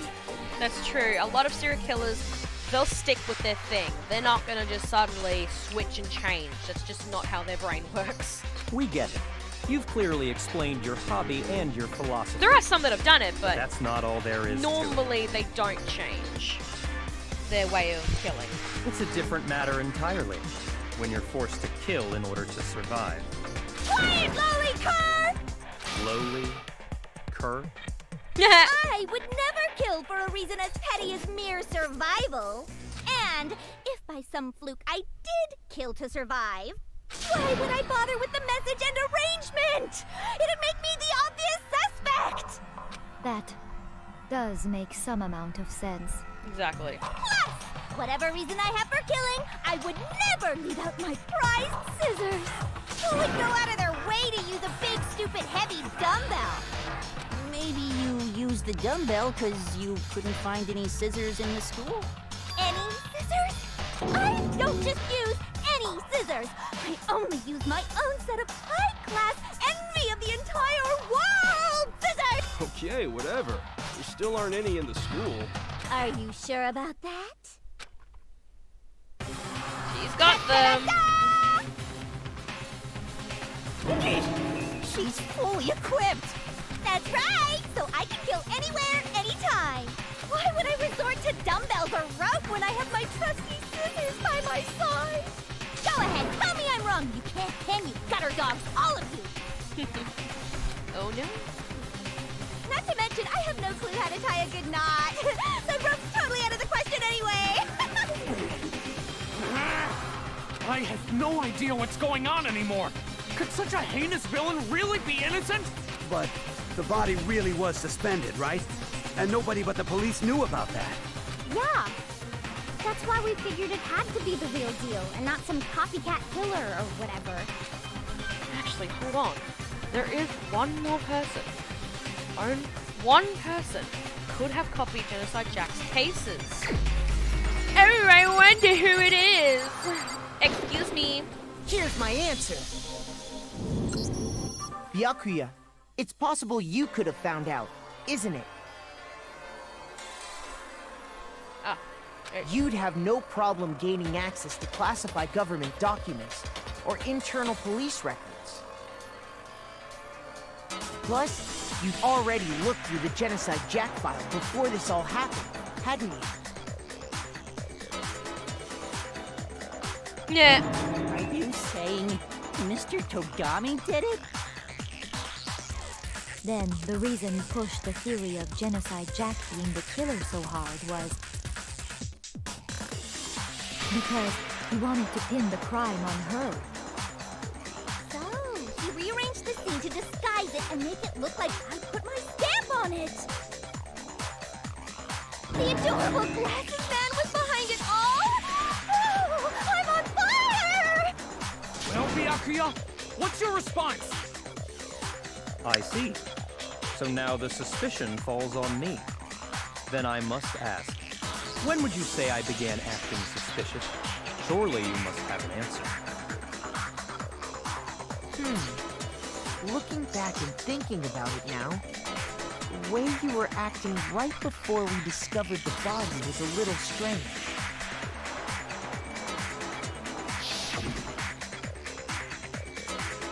And locker rooms. They're suspicious. Very suspicious indeed. Wouldn't you agree? Suspicious? It seems nobody searched locker rooms. Let's start with the girls' locker room. You wanted to go to the girls' locker room right away, right? But since you're a guy... I should have naturally thought of the boys' locker room first. Is that what you want to say? The victim was Chihiro, a girl. Hence why I said we should check the girls' locker room. Nothing strange about that, I'd say. On the contrary, there's something very strange. Okay then, what's so strange about it? Go ahead, share with the rest of the class. I will. There was a clear contradiction in what Byakuya just said. I need to make it clear to everyone.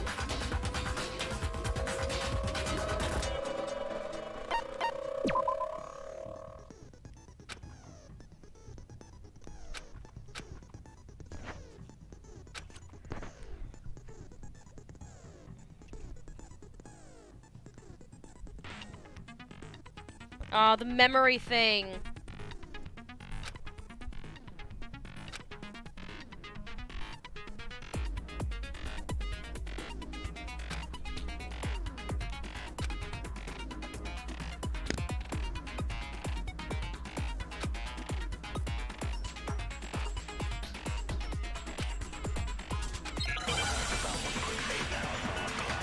I never liked the memory thing in this game. It was so annoying.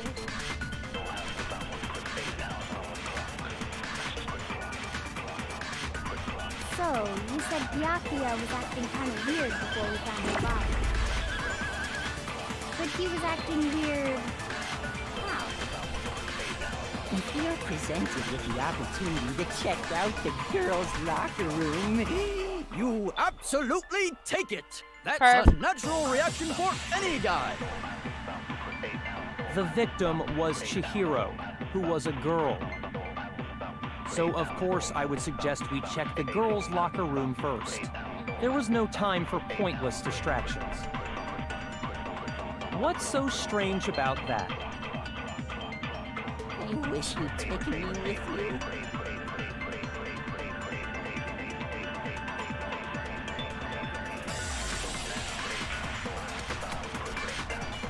Alright, I got it. I just had to check. So, you said Byakuya was acting kind of weird before we found the body. But he was acting weird. If you're presented with the opportunity, that's a natural reaction. The victim was Chihiro. No. Basically, the thing is, excuse me, how did he know? Kind of thing. I'll tell you what's so strange about that. Because up until we actually discovered the body, we couldn't have known who the victim was. Yeah, like, how did he know it was Chihiro straight away? So your claim that you went to the girls' locker room first because Chihiro was the victim doesn't hold up. I see.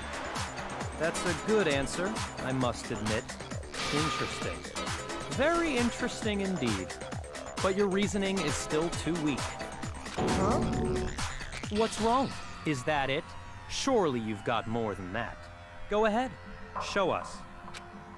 What's with Byakuya's attitude? It's like he doesn't even care.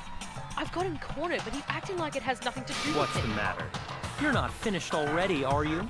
There must be more to it. There is, I think. There is more to it. Think about it. We just talked about the differences between this case and past Genocide Jack incidents. The proof you're looking for is hidden in there. Oh? Proof that I'm the culprit, you mean? The differences between this case and the other Genocide Jack murders? The evidence that proves Byakuya is responsible is hidden in there? What could it be?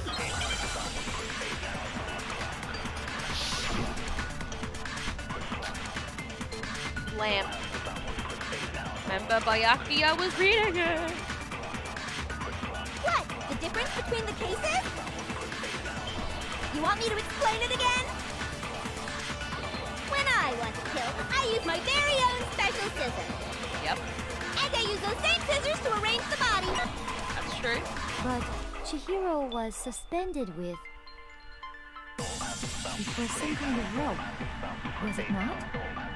That's right! It absolutely was! Then there must be something very fishy indeed about that rope. Hey, Byakuya, where'd you get it from, huh? I'd never seen that rope before in my life. Bullshit! No, it's wrong. That's a bunch of bullshit! Actually, I'm pretty sure you have seen it before. You smell that, guys? Smells like bullshit. Because, you see, that rope, or should I say, that extension cord? What? An extension cord? Byakuya, you've used the extension cord in the library more than once, haven't you? And the same extension cord that was in the library all this time went missing after the murder. And there's no way someone who uses that extension cord as much as you do wouldn't discover that fact. And Byakuya must be the one who took the extension cord. I can't imagine any other possibility. That's really what you think? Then your conclusion is something like this? I killed Chihiro in the girls' locker room, then hung her up and wrote that bloody message. I intentionally made it look like Genocide Jack was behind it. Is that about right?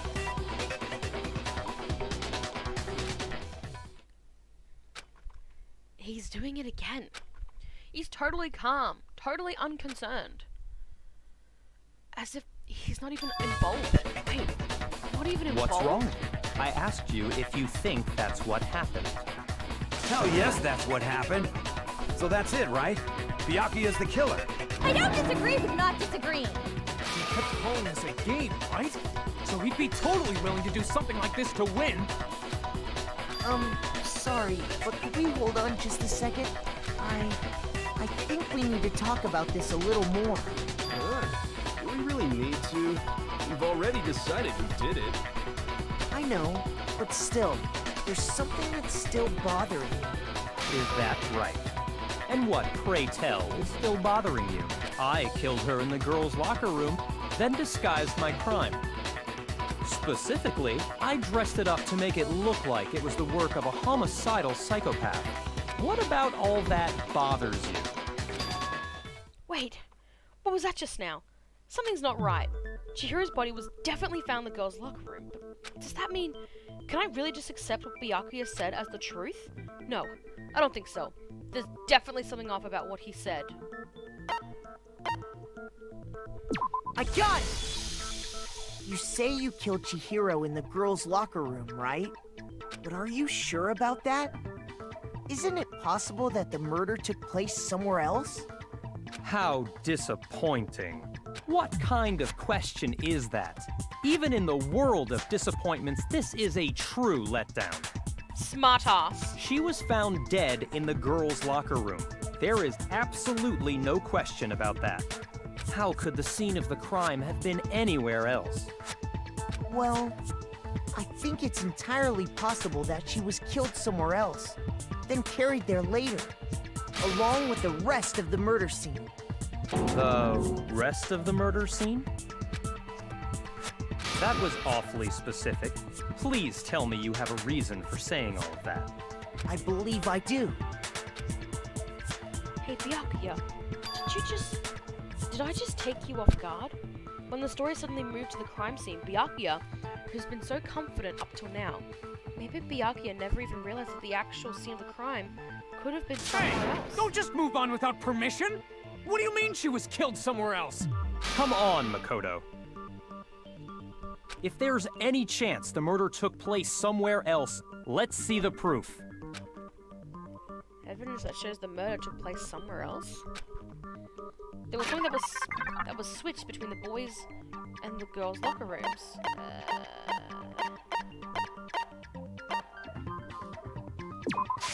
I got it! The proof that she was killed somewhere else is the poster that's hanging in each locker room. Your proof is some posters? You shush, Togami! The poster in the girls' locker room was a picture of a big-boobed supermodel. But don't you think that's kind of strange? Why would the girls' locker room have a poster like that? I bet those massive jugs of hers were totally fake! Meanwhile, the boys' locker room had a poster of the super popular boy band Tornado. Again, that doesn't really seem to belong in a boys' locker room. So you're saying that maybe the posters were switched? And there's one other thing I noticed about the locker rooms. You know what I'm talking about, right, Sakura? You're referring to my protein coffee, aren't you? Protein coffee? While I was in the girls' locker room earlier, I spilled some protein coffee on the carpet. But I noticed that after the murder, the stain had been totally scrubbed away. No, it's not that the stain was scrubbed away. It was moved. Yeah, it's, I got it! The stain on the girls' locker room carpet wasn't scrubbed away. In fact, I found it on the boys' locker room carpet. That's definitely the stain from my protein coffee. Then, does that mean that the carpets were switched too? But why would anyone do that? To move the murder scene from one locker room to the other. It's certainly plausible, don't you think? In other words, in order to completely swap the scene of the crime, the blood-stained poster and carpet were moved along with the dead body. By doing this, the killer was able to change the entire room where the murder took place. I can certainly follow your reasoning, but why would the culprit bother doing that? Huh? Why would they go through all that trouble of switching the scene of the crime? Actually, an even bigger question. If the murder did take place in the boys' locker room, then how did Chihiro get in the boys' locker room in the first place? Why? To get into the locker rooms, you have to swipe your e-handbook across the card reader device. But Chihiro's handbook should have only allowed her access to the girls' locker room. She had no way to get into the boys' locker room to begin with. No, she did have a way, and I can tell you what it was. I highly doubt that. Shut up! I'm telling you, I know how she could have done it. Is he right? Could Chihiro really have gotten into the boys' locker room somehow?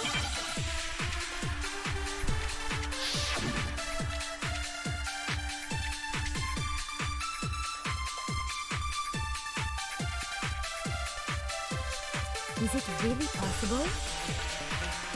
Could Chihiro really have gotten into the boys' locker room somehow? Yeah, how did she get in? Because you are not allowed to go in there. She must have hacked her e-handbook. You're not allowed to go in there. She was the ultimate program. Gender, or you get shot down. I'm sure that would have been no problem for her. No, I don't think that's it. She used the thing that was in the main hall. Huh? What then? I'm talking about Leon's handbook, of course. If she had that, she could get into the boys' locker room no problem. Alright, we're gonna tell him about that.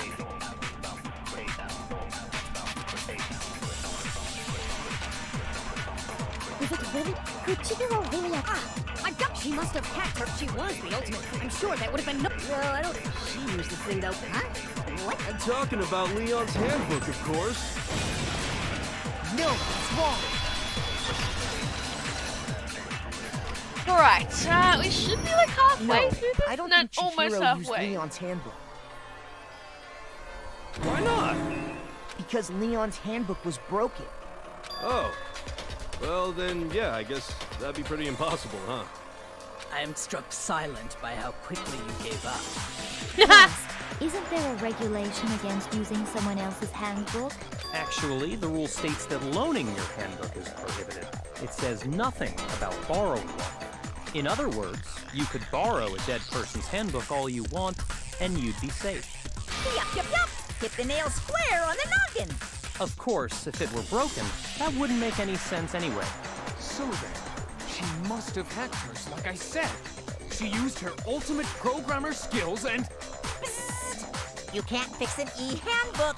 The instant you open one up, a security buzzer starts glaring. So, if she didn't use Leon's handbook, and she didn't modify her own handbook... Maybe Mr. Naegi's initial assumption is just wrong? It seems like there's no way she could have got into the boys' locker room. So I guess so. Okay then, I vote for Byakuya. Is it that then? Chihiro was killed in the girls' locker room and Byakuya was the one who did it? Really? Still, I don't know what else I Hold on a second. I agree with you, though. I think you're on the right track. What the? You finally decide to open your mouth and that's what you've got to say? There's no way she could get in the boys' locker room, right? So... Why are you so sure she couldn't get in? There's still one other way she could have gained access. What? What are you talking about? What other way is there? Well, to explain that, why don't we take a little break from the trial?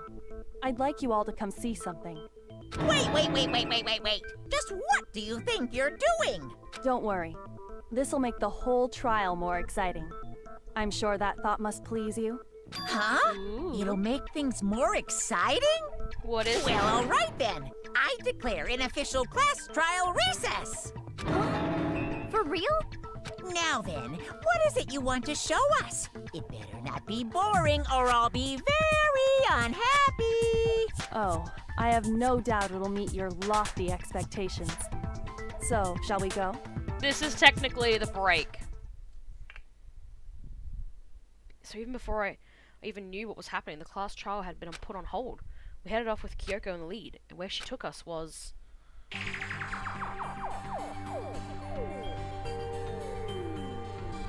The girls' locker room? You've already searched this place top to bottom. What are you trying to pull, Missy? I'd like you to examine the victim's body one more time. You want to check it again? Be sure to examine the entire body very carefully. Take your time. Examine her carefully? Like using our hands? No way! It's probably best if I don't run my hands all over a girl's dead body. It's not that I'm creeped out or anything, it's just... Sus. Just on religious grounds, you know? Very well. I'll do it. Thank you, Sakura. But you're a girl. You shouldn't have to touch a dead body. Just let one of the boys do it. Mate, she could pull off a dude. No, it's okay. I think Chihiro would rather have a girl examine her. So just leave this to me. Sakura. What is this? Some kind of secret girl-on-girl action? Is that what you two are about? That's not it at all. Stop screwing around. Okay, here I go. I'm sorry, Chihiro. Please excuse the intrusion. Putting her hands together in a brief prayer, Sakura then began to quietly examine her body. Be sure to check her entire body, and I believe we will solve this particular mystery. Her entire body? I know you say that, but... What? This is... What is this... What is it? Not possible. It's not possible. Sakura's eyes were staring widely at Chihiro's lifeless form. Her massive frame trembled. This girl is what? Is a boy! Ah, I see. So she was actually a he. Interesting. Thank you for confirming this fact. What? Yep, Chihiro is a dude in a skirt. You're joking, right? Nope, you see, Yeah, trapping everyone. Trapping everyone. I wouldn't joke about this. Yeah, no, I think Sakura freaked. I wonder what Sakura grabbed to fucking freak out. I think she grabbed the area, the naughty area. Ben, it's really true? Just pull up a skirt. There you go. Chihiro was a guy? A da. Oh, what? You guys didn't know? Heck, I knew that right off the bat. To be honest, when I first played this game, I had a feeling there was something off about Chihiro. Wasn't the outfit, it was actually the voice. You know, they very distinctly made sure the voice was kind of genderless in a way. So, that could be a boy or a girl, so, you know. Ooh. Chihiro Fujisaki was totally a guy. He was a cross-dresser? Oh, no, I'm really on fire! I wish I had killed him! Yep. Crossdresser. So that's what Kyoko wanted to show everyone, huh? Interesting. Yes, that certainly does make things much more exciting. Now let's ride this wave of excitement back to the courtroom and get back to the trial. I got a question. Should I start streaming on Twitch? If you want to, absolutely. I do apologize do for some keeping games you or waiting. some stuff. Now then, let's resume the class trial. We've all just learned of the shocking revelation that Chihiro was actually a boy. Let's pick up from there. Yes, well, I don't know his reason for hiding it, but the fact is, Chihiro was not a girl, but a boy. To think Chihiro was actually a guy. The thought had never even crossed my mind because you looked at the dress and went, because "Ow!" the victim was male, he would have had no Yeah. problem gaining access to the boys' locker room. It's an instant, like, thing. It's a very easy thing to misdirect if you look at someone that's wearing a specific sort of style of outfit. You immediately think, like, that's a boy, that's a girl. But no! Nowadays, guys can fucking wear a dress. Oh.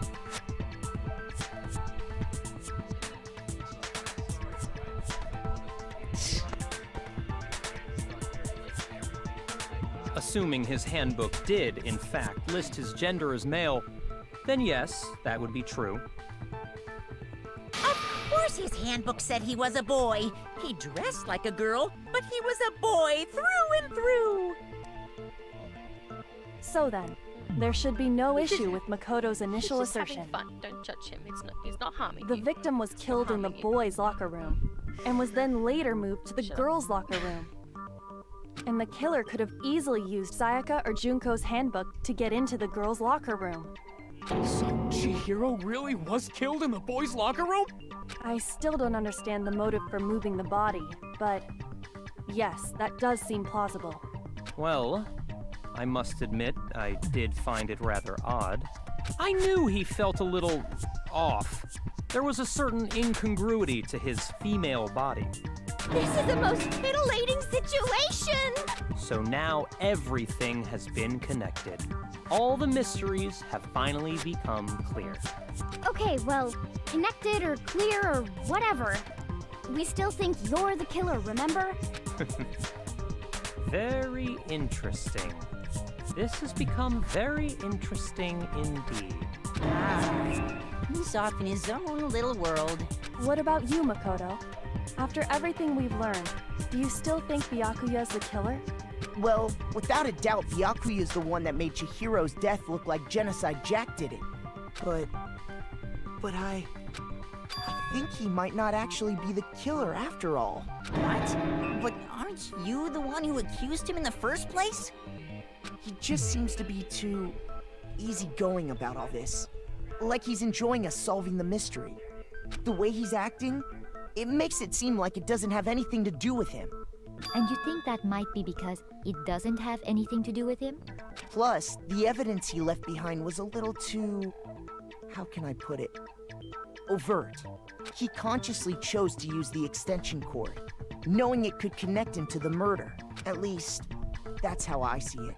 Yeah, if Byakuya did this, he would have And Byakuya, tried hard. when you found out the murder took place in the boys' locker room, it seemed to rattle you. And then again when you found out Chihiro was actually a guy. If you really were the killer, that stuff wouldn't have had any effect on you. So that's your thinking, huh? Well, it bothers me that you don't have more concrete reasons, but it's fine. I guess I'll mark it as correct for the time being. Mark it as correct? He's right. I am not the culprit. I just happened to come across the corpse in the girls' locker room and decided to alter it. Are you fucking with us right now? Yep. No, I am not effing with you right now. I'm telling you the truth.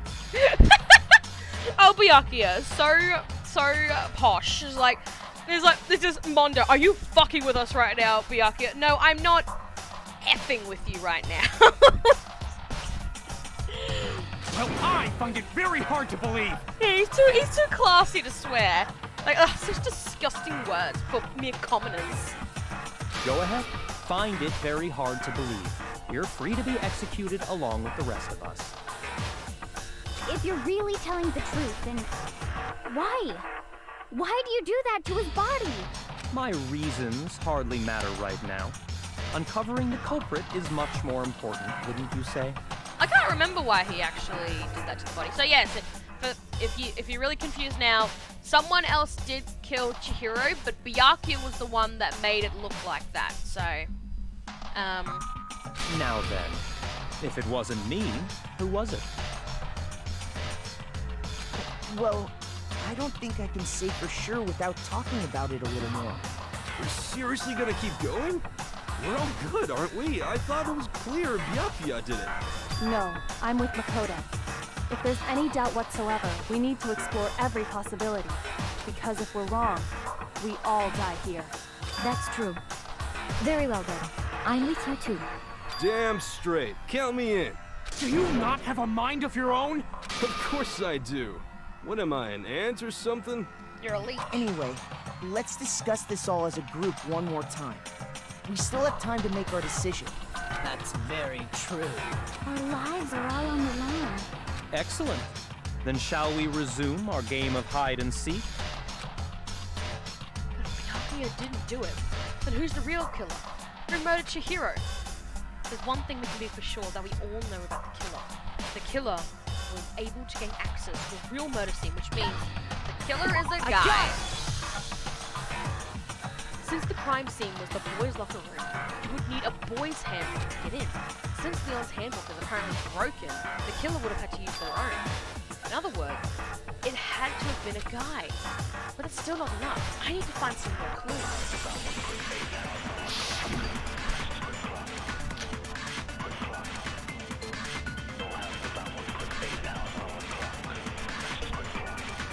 Isn't there a single clue that might lead us to who did it? Yes, there is. Well, clues are one thing, but... Did nobody get a look at the killer? I'm sure if someone saw the killer, they would have said something by now. Perhaps someone saw the victim at some point. Even that might be enough for now. Yeah. All we need right now is any kind of new info. It's over. It's all over. You want to know who saw the victim? Heavey! And only the killer. Hey, Heavey, It's welcome not like in. they're just How gonna are you, sweetie? turn themselves in. Getting some popcorn. Game over, man. Game over. Yeah! No! Not game over! Matter of fact, there is an eyewitness account regarding Chihiro. She has more information about that. Isn't there a single clue that might lead us to who did it?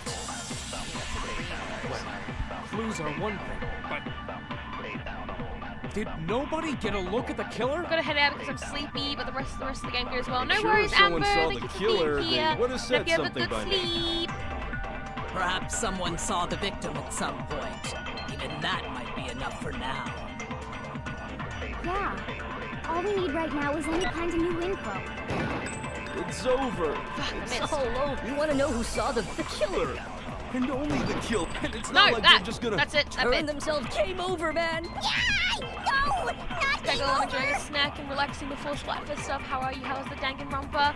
Going pretty good. We are, I think, about halfway through the second class trial of Chapter 2. So we're doing pretty good. Isn't there a single clue that we're just trying to... Did nobody get a look? I'm sure someone saw the... Perhaps someone saw the victim. It's over. You want to know who saw the victim? The killer. And only the... No, it's wrong. I haven't done any of Splatfest stuff. The only stuff I've done is I gone to get the believe shirt. someone else did see the victim before he was murdered.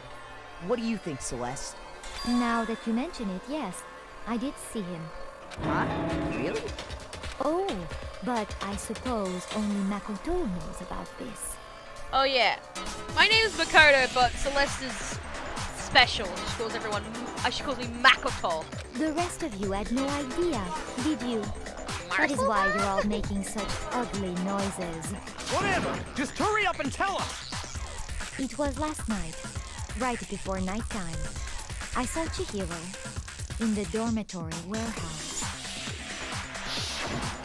I saw him stuffing a track jacket into a duffel bag. And then, I assume, he headed off to exercise. A track jacket and a duffel bag? But we didn't find anything like that at the murder scene. It seems likely that the culprit destroyed them to get rid of any evidence. And that is when he said something that struck me as rather odd. Oh, I bet it's going. I'm kind of in a hurry. Chihiro told me he was in a hurry. But why would he be in a hurry? Only if someone were waiting for him, I should think. So, Mr. Fujisaki was on his way to meet with someone, and then they were going to work out together? But Hina and I had invited him to exercise with us plenty of times, and he always declined. Probably because he was afraid you'd find out the secret he was hiding, Chihira's right? my favorite characters in this game. Poor sweetie. You know about Danganronpa. Yeah. Yeah, I've played all 3 games and I adore all of them. My favorite in this is really hard. I'm really stuck between... I've always been stuck between Makoto, Kirigiri, and Byakuya. Those 3 I was always stuck with. But, yeah. Which means that conversely, he must have trusted whoever he was meeting with very much. Enough so that he was willing to risk his secret being revealed. The marvelous friendship! The point is, whoever he met up with is the culprit, right? So we just gotta figure out who it was. But knowing what we know, I can't even guess. No, you already have what you need to make the connection. Huh? You know who the killer is. Seriously? Who is it? Who's the killer? Think back to the track jacket and duffel bag the killer disposed of. Focus on the details of these items, and it should become obvious who was waiting for him. Are you sure about that? You really think we can figure out who did it based on 2 pieces of evidence that we don't have? What? You want to track down some fingerprints or something? I like Chihiro and Sakura best in this game, but I cosplayed as Aoi before. Oh, that's cool. I do love Sakura as well. Sakura was amazing. Even if it's we really had the hard. equipment for that, we wouldn't know how to use it. Cause, like, in the second and third game, I have favorite characters. In the second one, I adored Gundam. Gundam, like, is my child. My man. He is so sweet. I love him to pieces. He is my man. He's just amazing. And in the third one, I love Gonta. So, and in this one, it's just so hard to decide. Might be Byakuya, but I don't even know. As was noted, the evidence is already gone. There's nothing to get fingerprints from. Maybe, but we can make certain inferences if we just take the time to talk it out. Easy for you to say, but fine. Celeste, did you notice anything special about the bag or jacket? The bag was just a normal duffel bag from the warehouse. All the bags in there are the same, so I can't imagine what would make that one special. Well, if I remember right, there was a decent variety of tracksuits to choose from. Do you think there might be some connection between the culprit and Chihiro's jacket? Perhaps. Let's explore that and talk a bit more about the jacket you took. Gundam is saying that I was responsible for Chiaki 2. Loved that game. Yes, Chiaki as well. She was amazing. Loved her as well. Yes, Gundam's great. Goodbye Despair is my favorite from the bunch. God damn it, Paul needs to come back. He'd love to have this conversation with you. Does Chihiro's track jacket really hold some clue about the killer? Somehow, it's really hard to believe.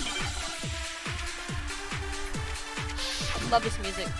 Wait, hang on, we both love the same V3 character. You love Gundam as well? Not Gundam, Gonta?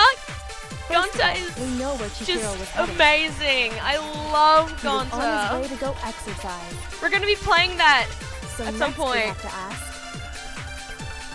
why did he choose the specific tracksuit that he did? Because the order, I'll pause so I can actually explain. The order I'm doing this, so I did 999.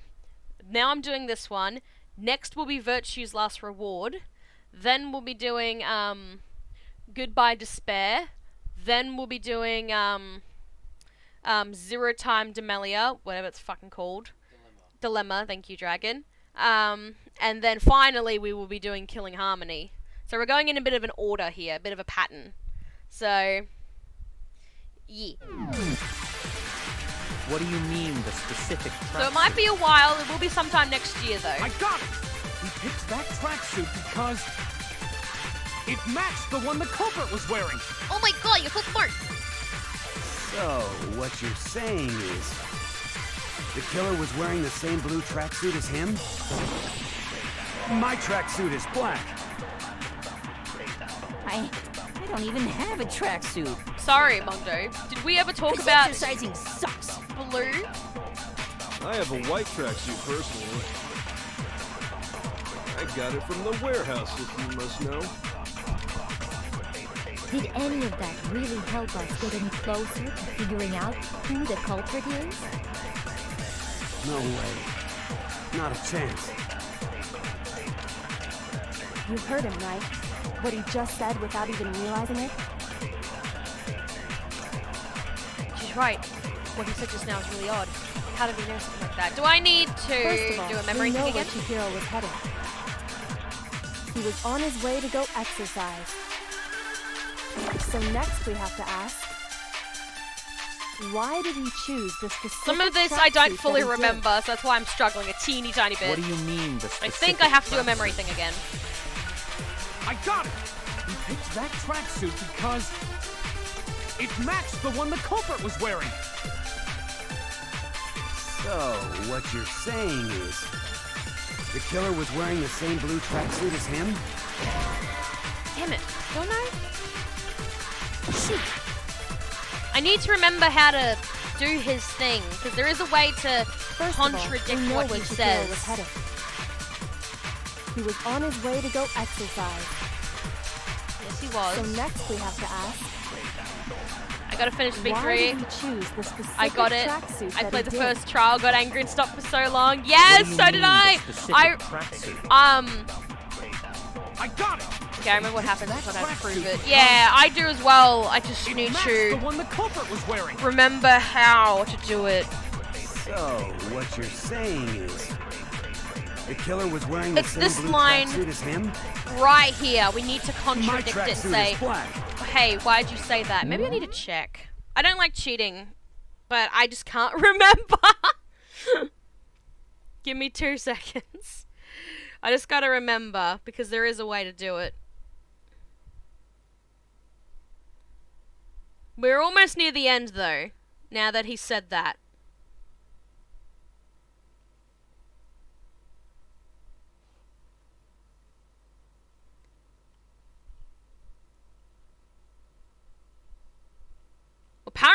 Apparently I did have to say Celeste's account, but when I didn't, it wasn't working.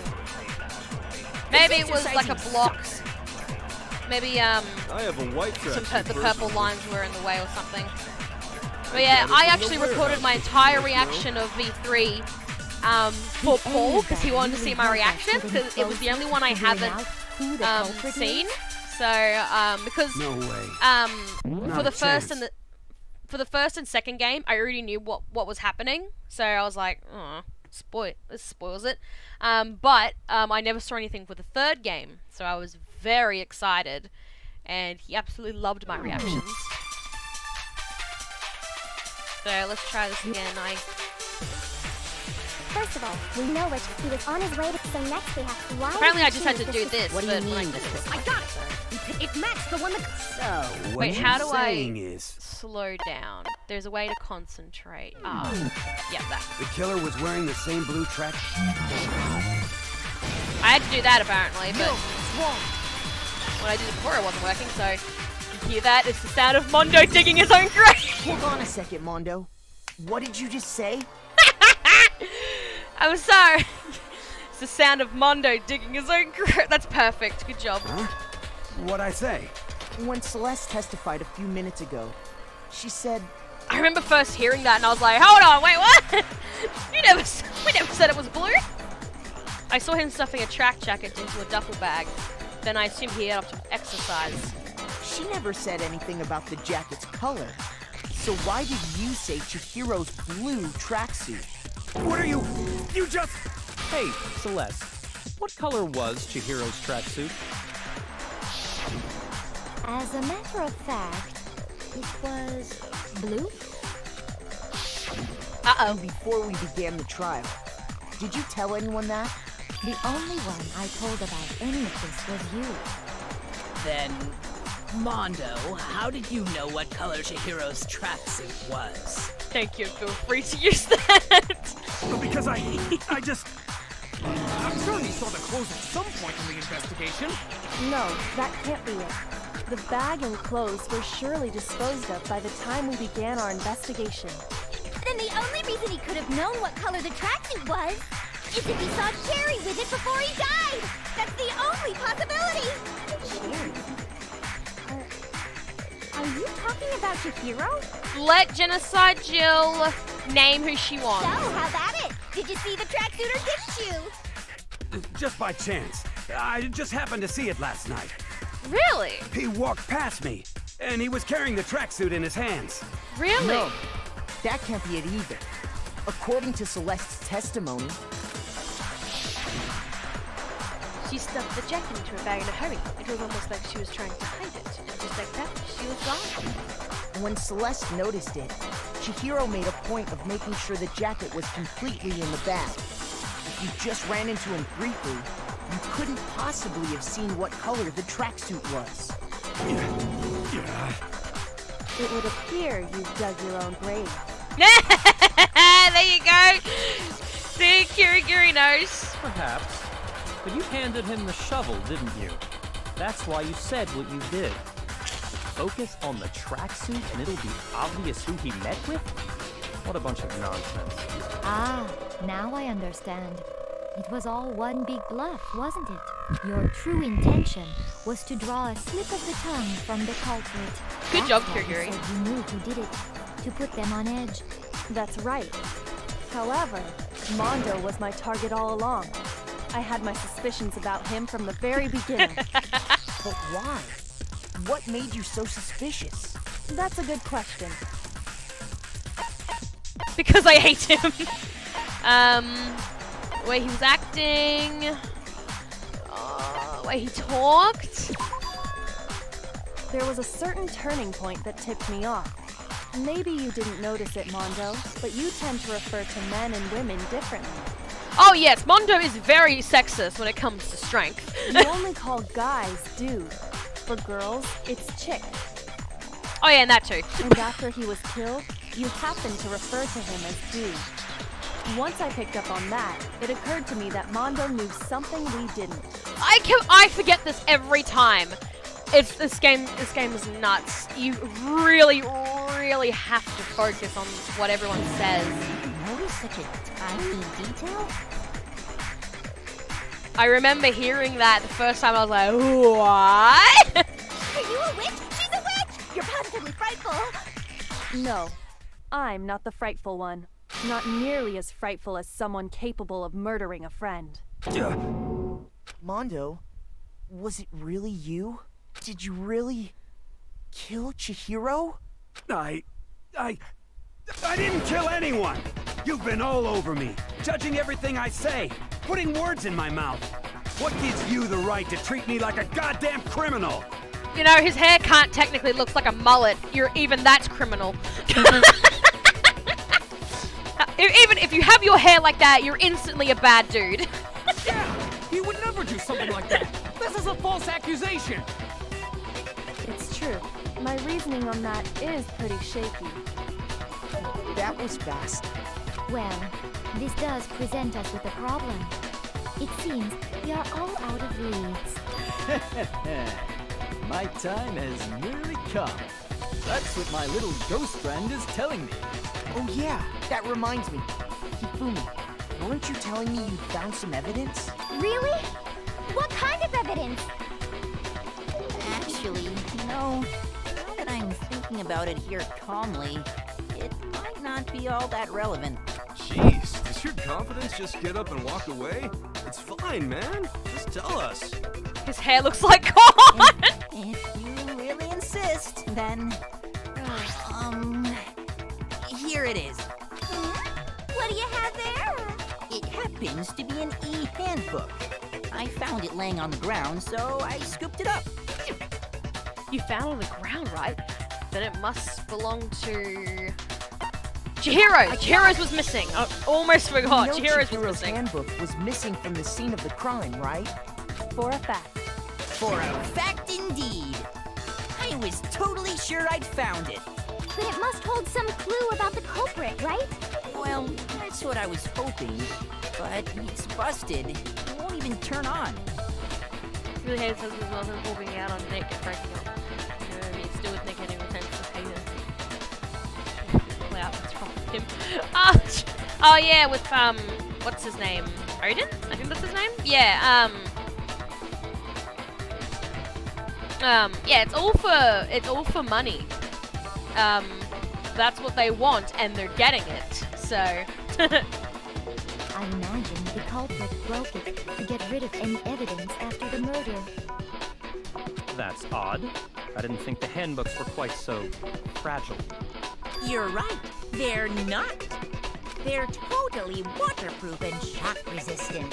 It would take an awful lot to break one. And yet, this one does appear to be broken, as is Leon's, sitting useless in the main hall. Teabag, Nari, Fire. For all her Orlin, that's right. confidence, I said that Odin. is a No, it's remarkably Orlin. high I know I started with an O. failure rate. Do you think there might be some kind of mystery in there somewhere? How precisely did the handbooks get broken? How did the handbook break? There's only one possible explanation. Hacking and exploiting a bug, hitting it. I got it! You already told us before that the handbook has one weak point, didn't you? Yeah! You remember that? I have a brain! Sure, maybe I let that slip, but I never told anyone what the weak point actually was. But if the handbook is supposed to never Ooh, break, Phoebe plays and some two of them sword. broke in quick succession, then Then we can only assume that someone's figured out its weakness. You know what the weakness is, right, Monokuma? So, what is it?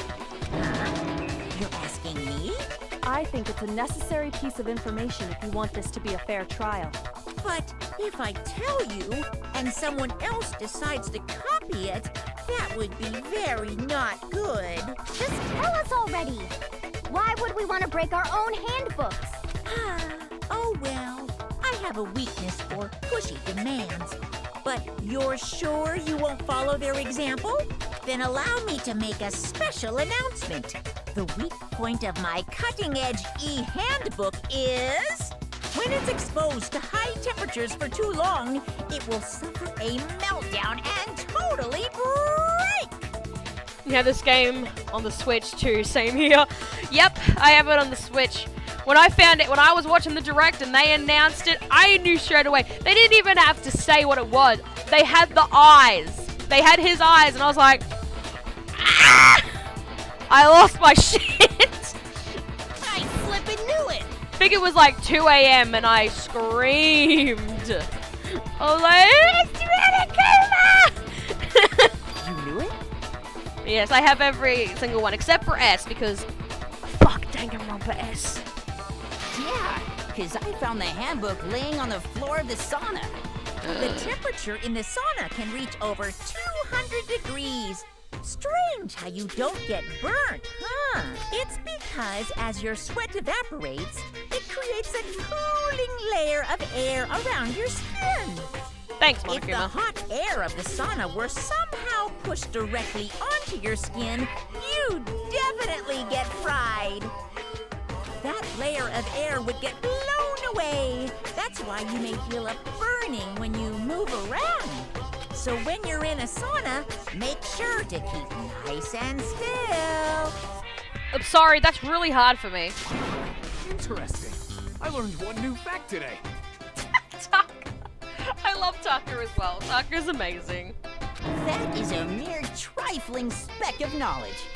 Anyway, if you found the victim's handbook in the sauna, then the killer must have been purposely trying to raise its temperature in order to break it. Meaning the culprit somehow knew its weakness. But how'd they find out? Monokuma said he didn't tell anyone, right?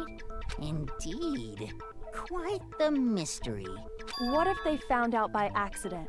What do you mean by accident? What if the killer took their own handbook into the sauna, not knowing its weakness, and it broke?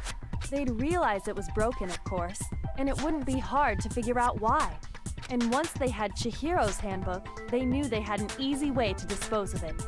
I won't say it's not possible, but who would have done something like that? I don't know of anyone who took their handbook into the sauna. Oh, I do. might know someone who did. Whoa, seriously? I think the one who may have taken their handbook into the sauna was... Oh, he knows. He knows. He might have brought the handbook into the sauna. Had to be the one who wore all their clothes into the sauna.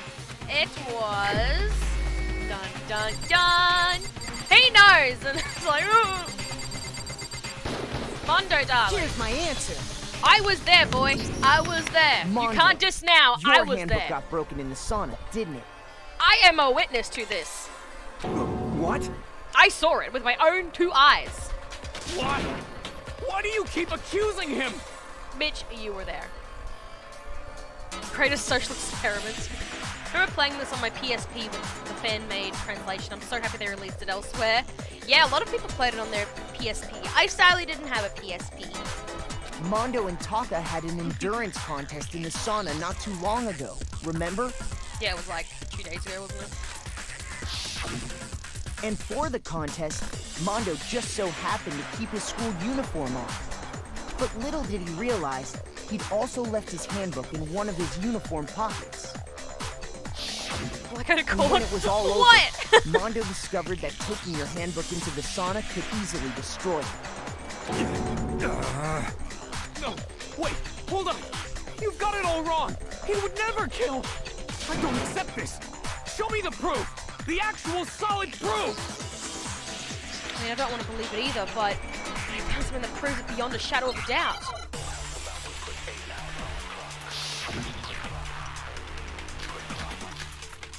God damn it! I don't want more things. I'm stupid. Just get Krillin arrested. Let's Probably test not. Makoto's assertion. Considering I'm from Australia. Huh. If what he says is correct, then Mondo, you broke your own handbook. In other words, if Mondo's handbook is actually broken, then that proves that what Makoto said is right. I'm not Makoto, I'm Makoto. Well, my goddamn handbook works just fine. Does it? See? Look! Makoto was wrong after all! Mondo wouldn't hurt a fly! Bitch! Please! He punched me!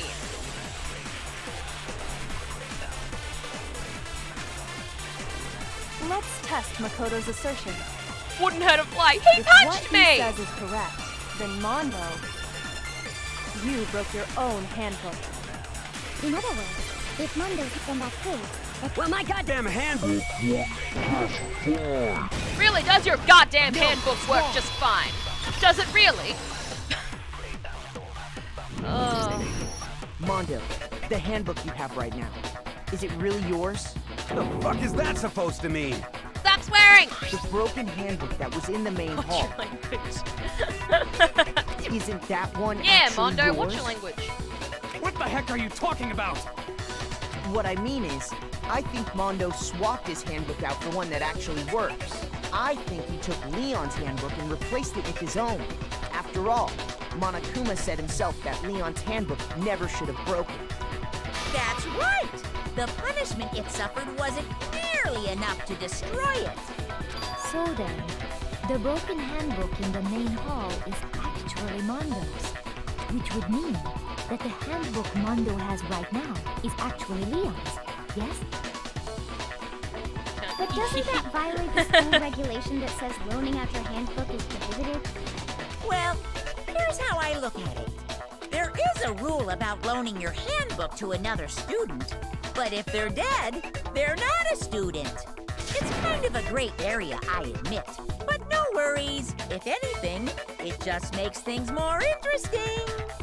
As such, I decree that exchanging handbooks with a corpse is not a violation of the rules. Well, Mondo, if I'm wrong about this, you're welcome to say so. I'm happy to admit I made a mistake, but... Son of a bitch! What's wrong, bro? Come on! Tell him he's wrong! You are wrong! You have to be wrong! Everything you just said is wrong! You made it all up!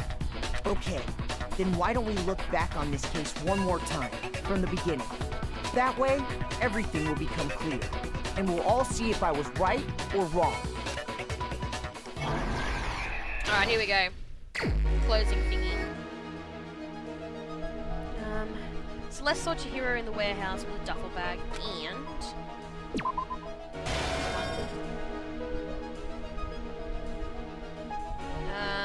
what's this one? There's something everyone has that you need to get into the locker rooms.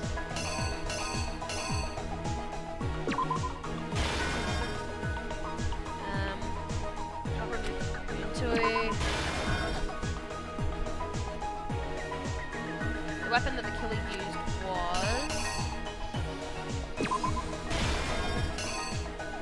This one is actually really easy to figure out. Is the merchant placed some blood splattered onto something?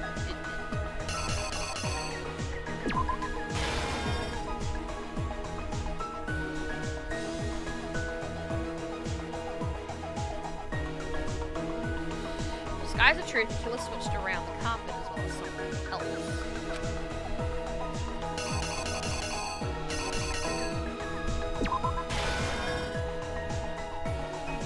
Which locker room did the killer move to?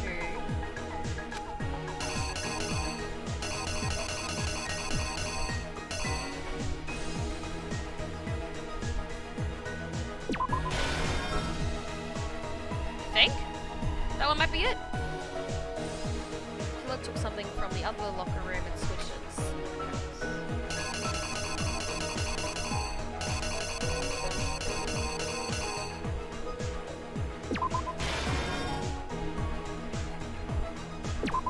Actually, get rid of that.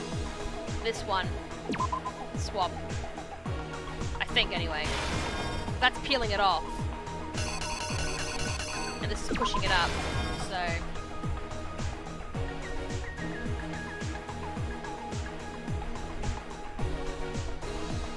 I think anyway. I think. Hello, Byakuya. What was it that Byakuya brought to the mud scene? Could have only been...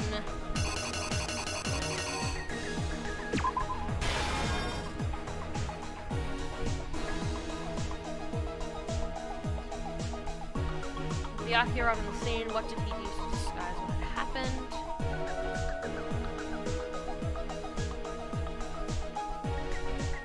Hold on. When Byakuya arrived on the scene, what did he use to disguise what had happened?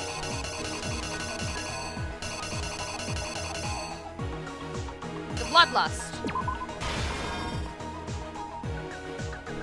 where did the killer go after it's done? Last but not least, when the handbook got thrown to the sauna room, what happened to it? Eat the book! Here's exactly what happened. Okay, I think we got it. First, let's take a look back to before the incident. Last night, Celeste saw Chihiro in the warehouse, correct? Oh, look at those heels. At the time, she was apparently stuffing something into a duffel bag.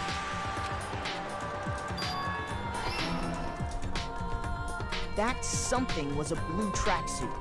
You can confirm this, right, Celeste? This is my favorite part of the trial. With bag in hand, Chihiro headed out, even though it was officially nighttime. She made her way to the locker room, specifically the boys' locker room. But how could the victim, who was apparently a girl, access the boys' locker room?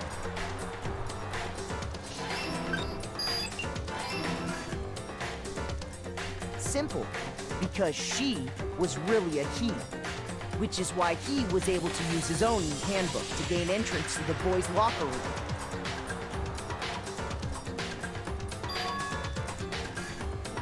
Once inside, he met with someone there. And the person he met was the one who killed him.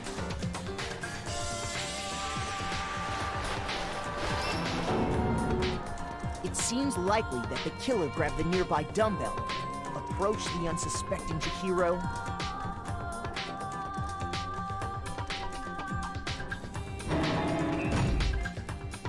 and attacked him. That would have felt disgusting. And that's where the bloodstains on the poster and carpeting in the boys' locker room came from.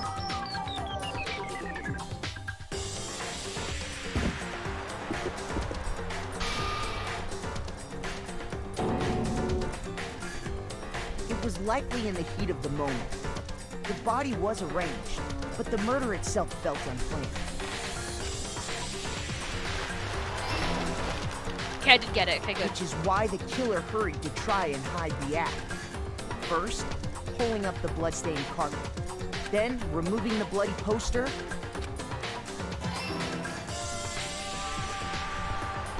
And finally carrying the corpse into the girls' locker room. A girl's handbook was necessary to get into the locker room, of course. But this alone doesn't prove that the killer was necessarily a girl. After all, Sayaka and Junko's handbooks had been placed in the main hall. Could never imagine doing that to a friend, no matter how mad I got. Using Oh yeah. one of those, a boy could get into the girls' locker room without much problem. And that's exactly how the killer did it. With the carpet and the poster they brought with them, they got to work. They changed the layout of the boys' and girls' locker room in what you might call a crime scene switch. That could have been the end of things, but no. I think Mondo's reasoning for switching it around was maybe for him to try and pinpoint a girl doing it. Byakuya discovered the body and decided to intervene in the situation, making things even more complicated. Thanks, Byakuya! So, after stumbling on the crime scene, he went and grabbed the extension cord from the library, and then he got to work. He used the cord to string up Chihiro's lifeless body.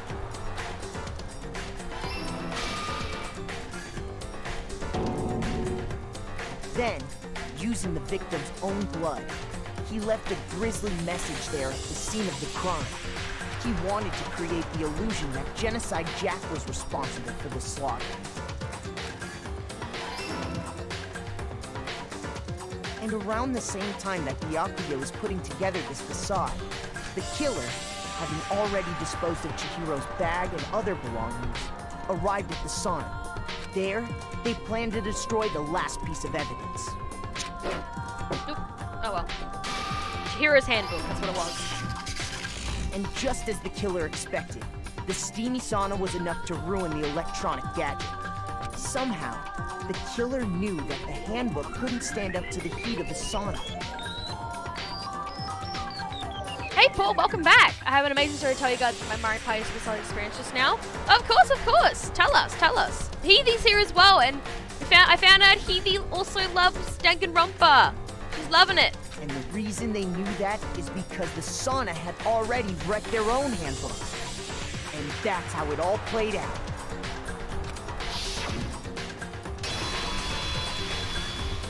Isn't that right, Mondo Owada? This trial really hurt me. Wait. No. This can't be right. Where's your evidence? Yeah. Where's your evidence? You need evidence. You need proof. I mean, I don't blame Taka for acting like this. That's his bro. You gotta help. You gotta try and stop your bro. Like, I don't blame him. In a way, there's no physical evidence, but we just knew immediately it was Mondo because of what he said. Without any proof, you can't pin any of this on him! Evidence that Mondo's the killer? It already revealed itself early in the trial. If I can somehow show where Mondo's handbook is right now. Once I do that, everything will become clear.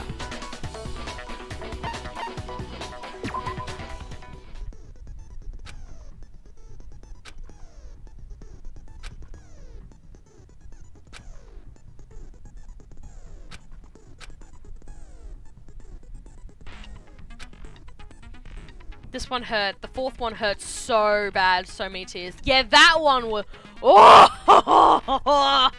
That one was... Oh, wait till we hit that. Jeez. We should be able to hit that by Christmas, maybe. Who knows? We were playing on Horrorland, and twice with 150 coins, both times I was right in front of Kingbridge during daytime. And despite failing both times, I was still the superstar. That's hilarious.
Alright, sorry about that, guys.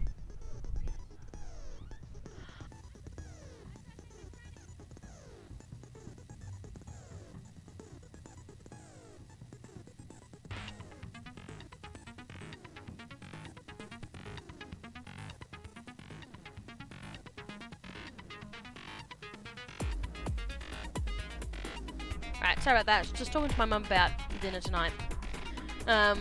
Congratulations. There was also the fact that I used a golden pipe when my friend was 3 spaces away from the start to steal it from him. I ended up with over 200 coins by the time we finished. Wow!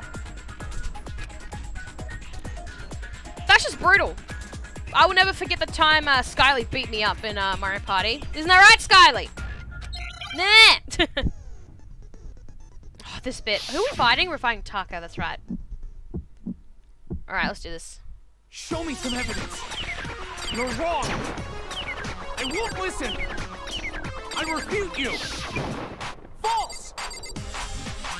What's our favorite final battles in each of the games, if you guys have played the others? By the way, Paul, Heavy hasn't played the third one yet, so... she's only done the first class trial in the third game. I refuse to vote. Show me some evidence. You're wrong. I won't listen. I refute you. False. Yeah, Skyly. Maybe you beat me up. I won't listen. You're corrupt. Gotcha. Show me some evidence. This should prove it. Inquiries things important. Oh yeah. Alright, so here's why. If my thinking so far is right.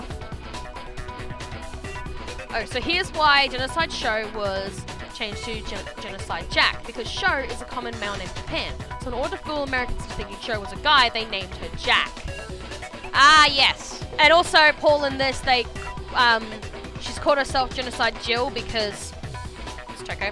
You have yet to experience Killer Harmony. She's only done the first class trial, so she's experienced one excitement. Mondo must have replaced his broken handbook with Santa Liam's. wrong peggle. Okay.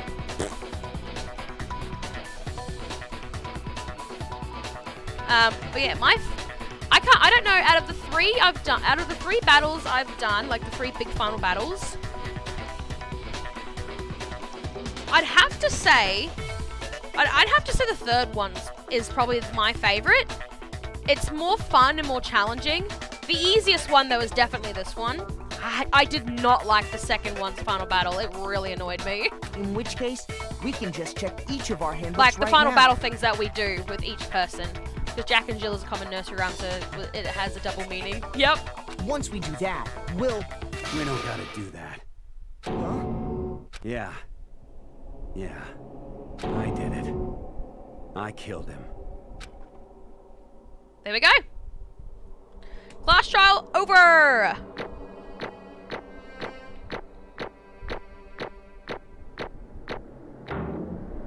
Also, Paul, I was talking about this earlier, like way early on, with one of the Hangman's things. So this was really weird. In one of the Hangman's things, we knew Toko suffered from DID, the identity disorder. However, in the Hangman's thing, we had to spell out schizophrenia, and schizophrenia and DID are actually completely different illnesses.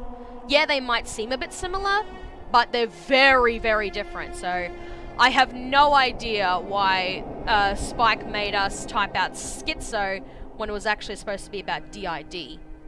So, because with schizo, it's not about identity. There are voices in your head. With DID, yeah, there's voices in your head, but you come out more with that identity. So, Bro, what are you saying? I got no choice, man. After hearing all that, I gotta just... give yeah, up. the Hangman. Yeah, that. I just call it Hangman because Hangman. Go ahead, Monokuma. Get it over with. Ask for the goddamn verdict. Oh, Mondo. Roger that. Wait! Hold on! No waiting! No holding on! Yes, I got frustrated about that. Yeah. Time for the moment we've all been waiting for. Grab your lever and give it a yank! Yeah, because it was supposed to be about DID, but then they wanted us to spell out schizo. That's so weird. I don't know why. Who will you elect as the Blackened this time around? They should have just made us spell out identity or something. Will you make the right choice or the dreadfully wrong one? What's it gonna be? What's it gonna be? Spike may have developed both Zero Escape and Danganronpa, but they had different localizers. That's why most people praise Zero Escape's English translation so much more. Yeah, it might be a translation error, to be perfectly honest. But, yeah, I thought that was really weird. Punishment time. Not yet, Shovel. Not just yet. We gotta see why Mondo did what he did. So time for me to talk. Yay. More specifically, different publishers as well. So executive choices were also different. Uh-oh. This time it looks like you got it right again. Yes, it is so. The Blackened that killed Chihiro Fujisaki was... Mondo Owada! In case you're wondering, the vote was not I can't speak. Kiyotaka chose the wrong answer. You're treading very close to the danger zone, Mr. Ishimaru. You need to be more careful. I refuse to believe it. There's no way. No way he would kill someone. Heathy, judge my acting with all the voices. Sorry. This is my intake on the voices. Sorry. What is this? Why are you apologizing? Why? I'm not repeating that 5,000 times. Why? Why did you do it? Now then. Well, it looks like Mondo's taking a vow of silence, so allow me to explain on his behalf. Actually, the story of the murder this time is the sad story of two men.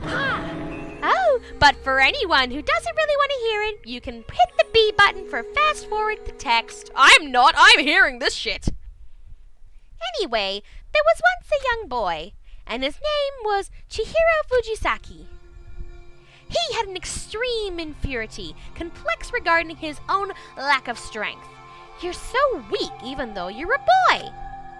He heard things like that as long as he could remember, and he couldn't overcome his weakness.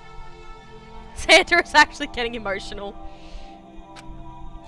On the contrary, he tried to hide and buried himself further and further into that weakness. To take on that fragile form of a petite young girl, he had chosen that was his way out. Now nobody will be able to say anything about even though you're a boy.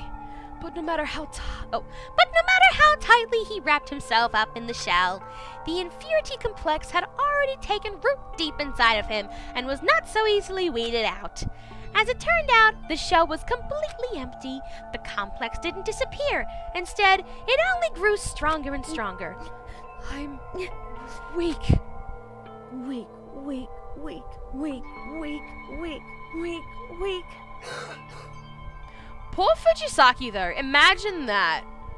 You're complex, you were born with a different sort of, like, your body, you were born with a certain way of your body, and you're getting bullied for it. Like, it's not my fault! Blame my parents! Nah, but I felt Fujisaki, like, it was horrible. Isn't Ranker coming out next year? Right, but I thought it was this year. Was going to wait for the holiday to get that combo Breath of the Wild. No, Jevil. It said in the direct it was going to be next year. June? I think? Don't quote me on it, though.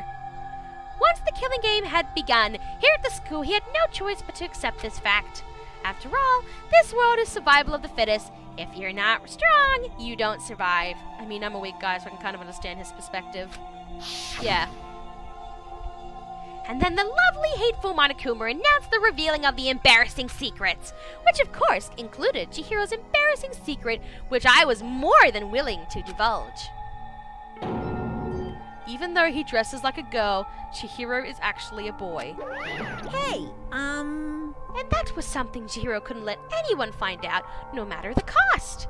If that was revealed, it would be the end. The hardened shell would crack. The armor would fall away. I feel like if he told everyone, though, I don't think everyone would be too mad. They'd be like, they would really understand. The girls especially would be so understanding. Without a doubt, those around him would torture him more than ever before. Everyone figured being thrust into such a Demelia, I can't speak! Dragon, say the word for me again. Demelia. Thank you.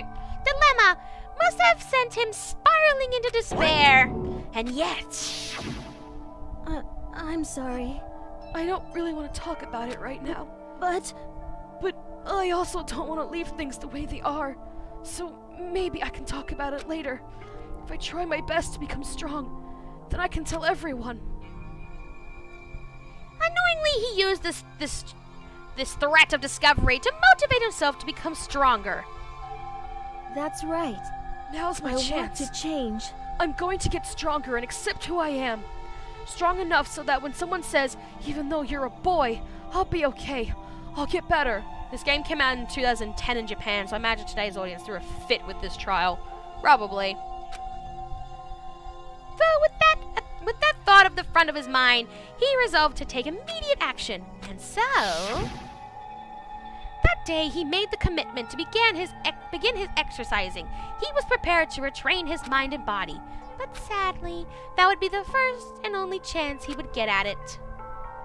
Hey, When he decided to start exercising, he thought it would be good to ask for someone's help. But he wanted to tell that someone his secret first, and then asked them to help him from there. And the person he went to... Yeah, that's right. It was me. Yep, it sure was. The biker gang fella had been painfully clear about how important his manly promises were. So Chihiro probably figured that even if he confined in Mondo, his honor would make him keep the secret. Plus, Mr. Macho Mondo was the very symbol of a strong man that Chihiro would always aspire to.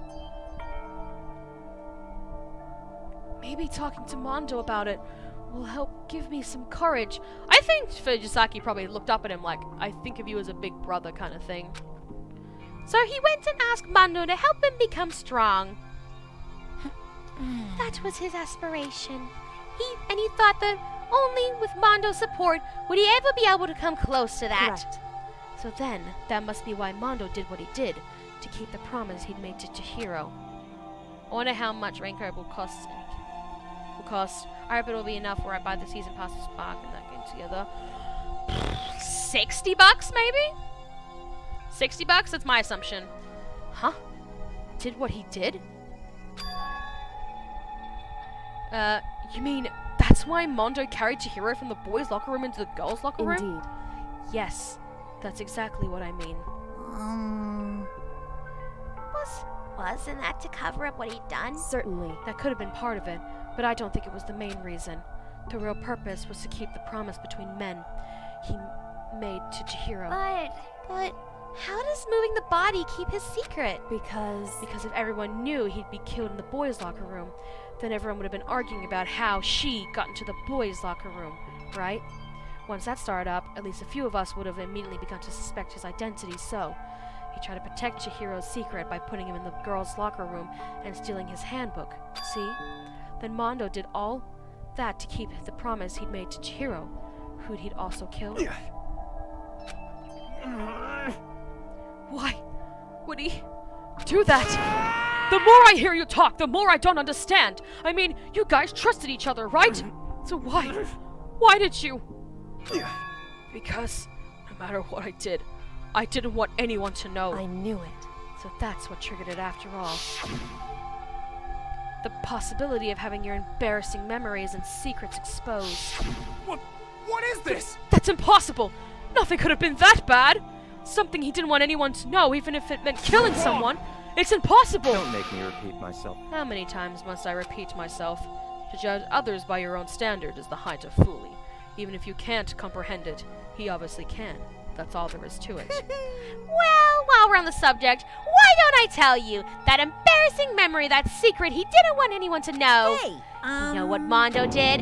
He killed his own brother! Man, I would have freaking if that was me, if I was Mondo, I would have punched that bear so fucking hard. Mondo, the ultimate biker gang leader, makes all the hoodlums and riffraff across the country tremble. But the only reason he had the chance to join a gang in the first place was because of a certain someone. Mondo's older brother was Daya Wanda. Mondo had nothing but respect for him. It was because of Daya that Mondo ever got on a motorcycle. Swimming files was $40. Maybe it was follow that, I'm guessing. Maybe $40, $50, $60. Who knows? Between that, I definitely think so. Brum brum. Mondo's older brother was his only family growing up. He was the only one Mondo could trust or respect. He wanted to measure up to his big brother, so he imitated him in everything he did. Mondo was the epitome of the starry-eyed kid brother. Meanwhile, the charismatic older brother had put together a local motorcycle gang. And before anyone knew it, it had grown into the biggest biker gang in the country. Daya, the older brother, number one in the gang, and his number two, his younger brother, Mondo. Imagine riding a bike like that. Like, that's cringy enough, watching him wibble and wobble. In the beginning, everything was peaches and gravy, but when Mondo started to think about how he would have to take over the gang from his brother someday, his brother's greatness, his reputation began to gnaw on Mondo's very soul. If you put Daya's and Mondo's names together, it's meant to be a play on word of diamond, which is why you see Crazy Diamond as a phrase later. Oh my god, really? Oh my god, now that I think about it. Daya and Mondo, Diamond, that's funny as fuck. Wow. kid's gonna take over for Daya, huh? Daya created this gang with his bare hands. Mondo's just along for the ride. Can someone like that really be our leader? All that'll do is make the gang look bad. Almost every day, Mondo heard the gossip and whispers of the other members of the gang, which is why... I gotta get stronger. Stronger than Daya. Once. Just one time. No matter what. Don't I gotta fuck win. with me. I don't care what it takes. I gotta come out on top. And on the night of his amazing brother's retirement ceremony, Mondo challenged him to a street race. But during the race, tragedy struck. Kid brother pushed ahead with reckless abandon, eager for victory, and dashed into oncoming traffic. But suddenly...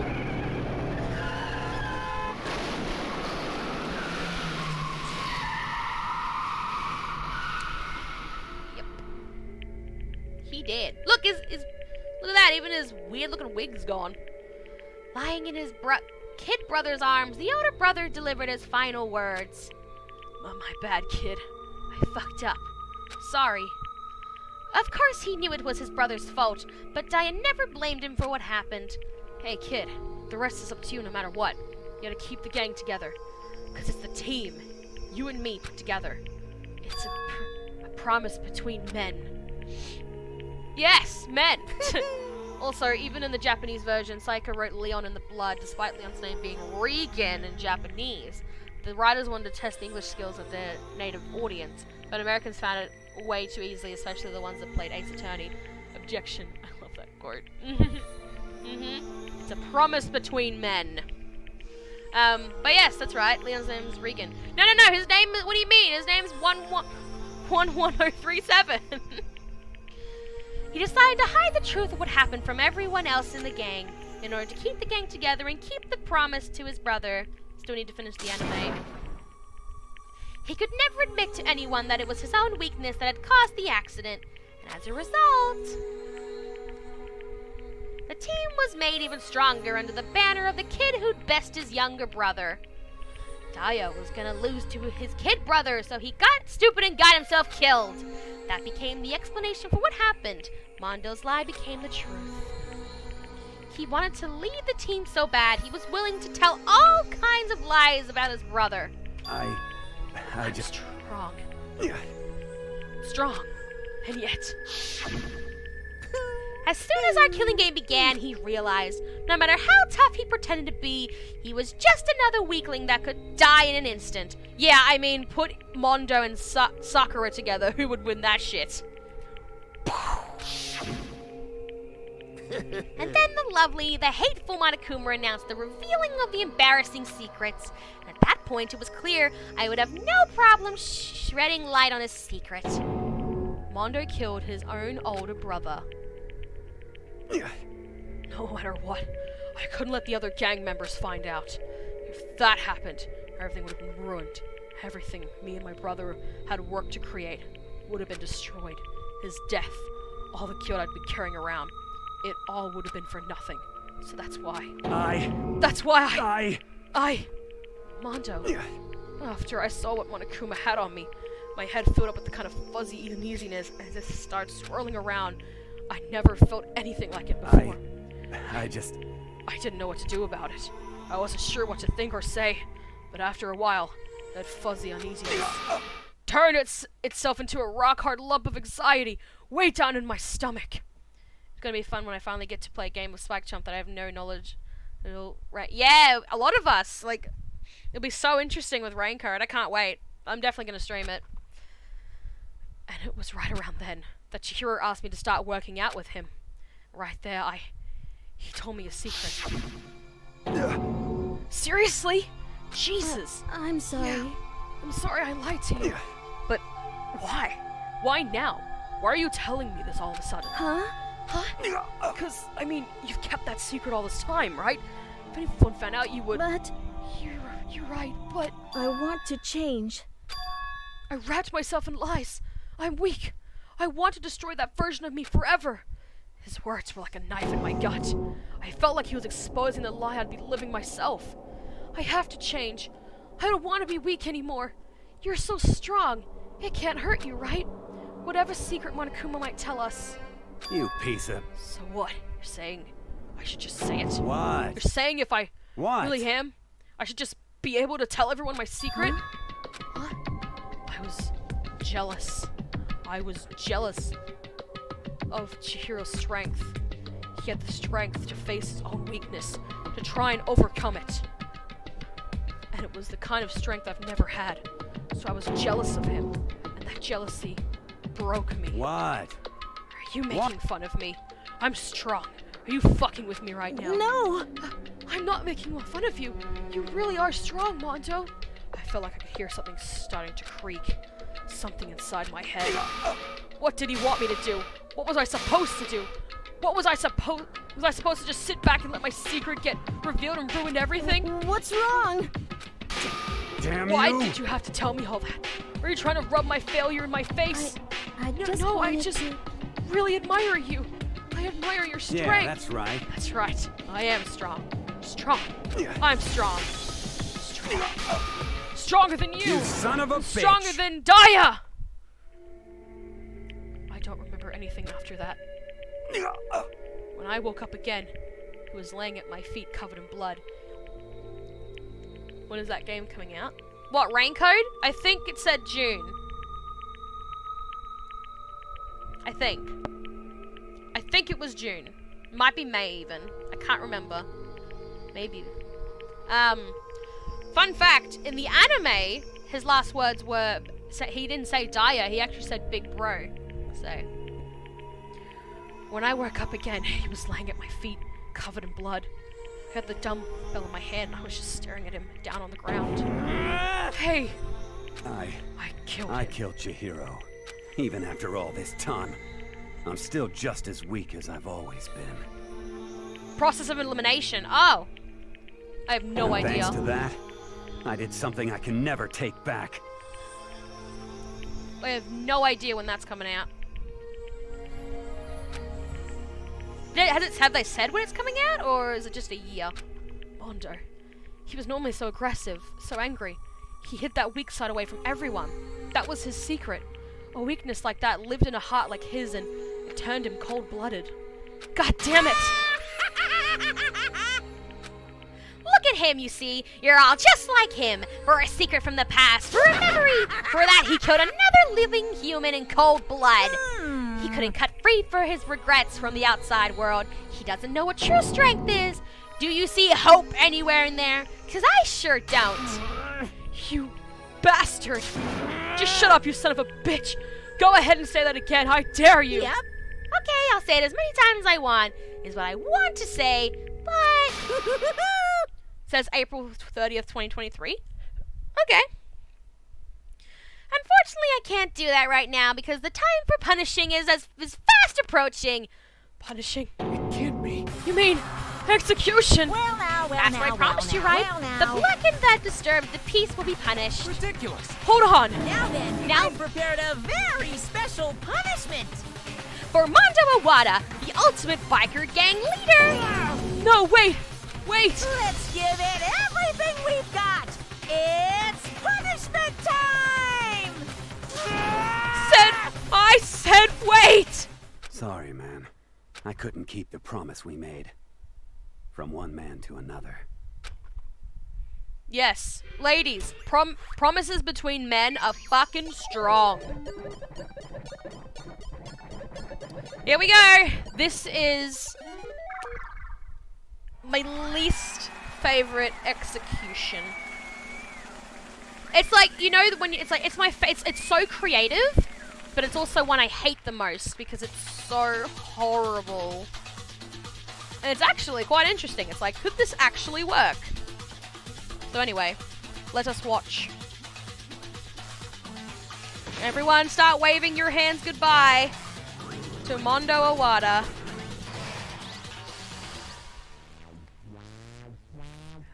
I really don't want to watch this again, but...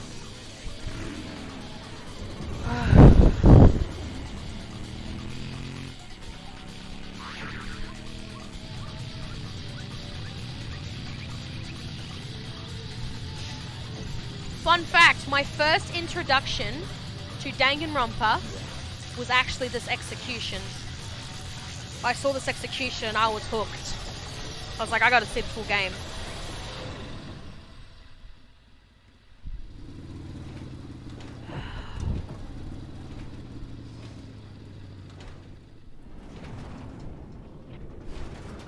Oh, Mondo.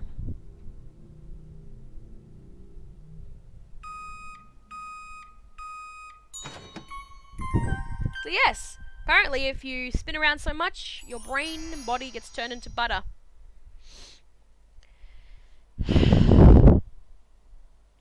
Man, I hate that execution. It hurts. It still hurts now watching that. It's hard. It hurts my heart. Laugh at death and your soul will forever be at peace. It can't be. My brother. Another murder. And another execution. I want to feel again. Everyone's lives are taken so lightly here. I feel like I might be going mad. After playing Killing Harmony though, oh, I felt worse through that one. I was close to ending with those ones.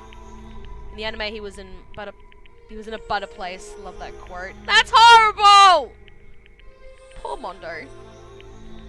I feel like I might be going mad. Maybe I'll just let it happen.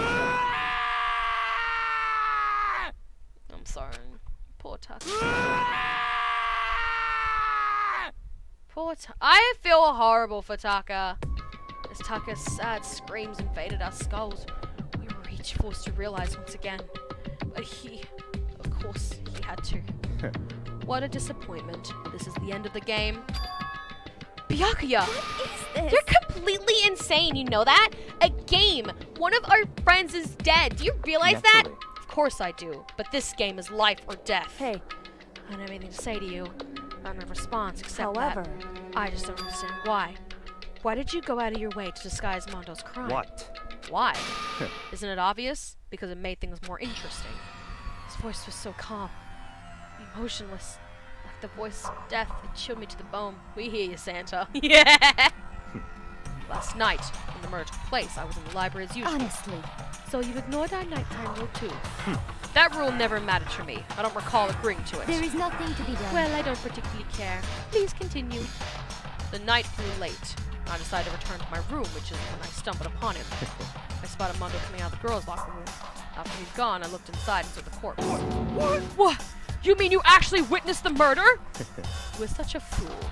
He didn't have the slightest idea that I'd see him. So you're saying you knew the culprit was from the very beginning? That's right. Indeed, but if that had been the end of it, how boring would that have been?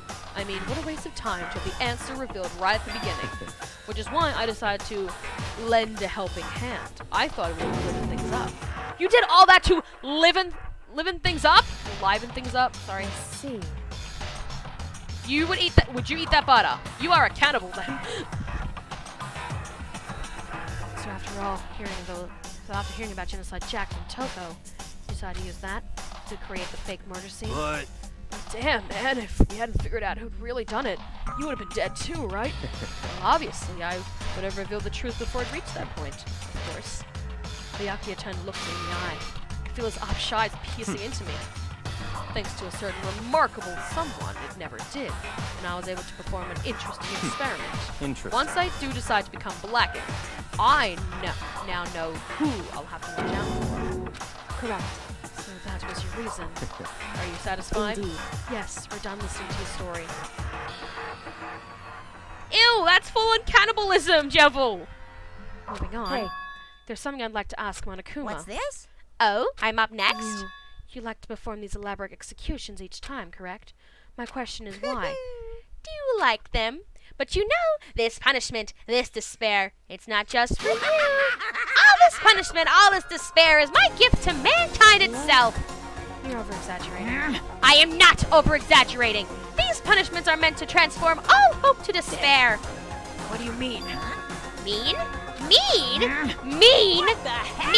Mean? Good grief, I don't understand why you have to pick up every stupid little thing. It's his brain. Whatever, it doesn't matter. the end, I'm going to stand alone as the victor, and then everything will be revealed to me. The noble son of a noble family. Surely you understand me. I think this is the start of a terrifying friendship. Shut up. I would never stoop to the level of a charged criminal like you. Let me just say this. After I achieved complete victory, you're up next. I'm going to find you and kill you. Understand? In the name of my family. In the name of the Togami family, for which victory is a foregone conclusion. You're getting all riled So up. cool. It's like you're the main character of a video game or something. No trash mob for you. I swear, whatever it takes, I will kill you. Ooh, temper. Sounds like someone needs a nap.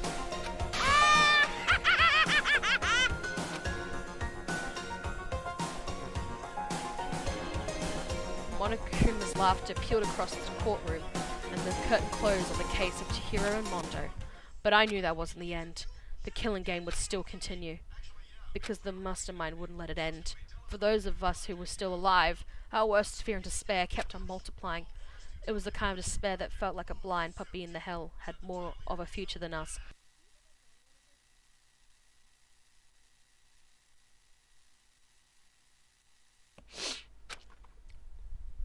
All of our courage, our effort, our friendship, it felt like it amounted to nothing at all. It was the worst kind of despair. You know, the more I play this game, the more I feel like Byakuya is either poorly written or people actually like him. Certainly, Well, would act like anyway, that when like I was forced to play a saying. death game. Definitely, I know he's the antagonist of this game. I think it was poorly written.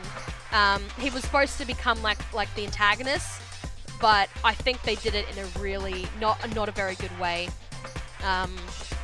Like he did not do the antagonist character well. He just was just more of a smart ass. Well, anyway, like I was This is saying. a pretty good spot. Oh, anyway. Yeah, a really good spot. Never mind. Anyway, isn't it amazing how that girl went and killed someone before things even had a chance to get boring? Once things really get moving, it'll be like a roller coaster. There won't be any stopping it. Fear and despair charge forward at a speed nothing can hope to match. But I must admit, I'm disappointed. I went to all the pain and effort of making you part of the group, and you couldn't play Not your quite part. right, man. That's still a valid point. Yeah. You do remember you were supposed to make the first move, right?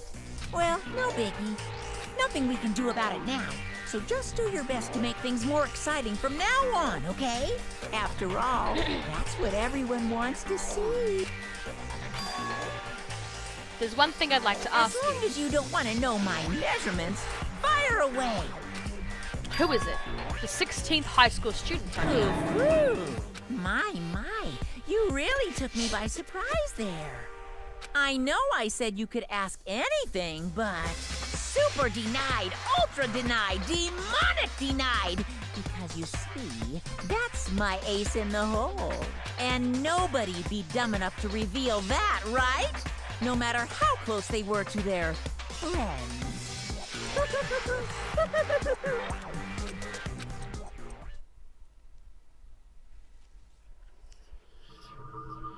Boy's Life of Despair.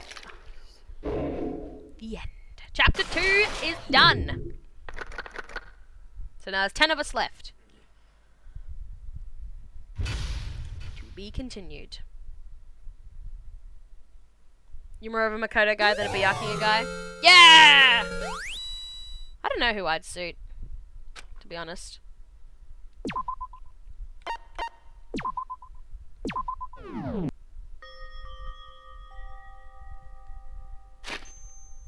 Alright.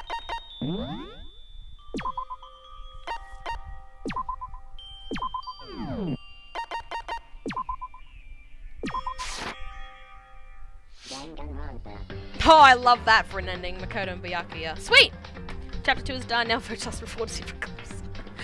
Uh-huh. Yes, because there's 6 chapters, I believe, in this game, I think. I think in this one, oh, there's 5, maybe. There's 5 or 6. I think there's 6. Alright, well, that is it for, today. We're done with chapter 2. That was the end. Hated it because I don't like Mondo's execution. it hurts my brain. One of my more heartfelt, heart-crushing executions. So that was that. How are you? Did you eat? Fuck no! I have not eaten yet! I'm gonna go eat lunch after this, though. Definitely. But yes, that is it for me today. I hope you guys, enjoyed.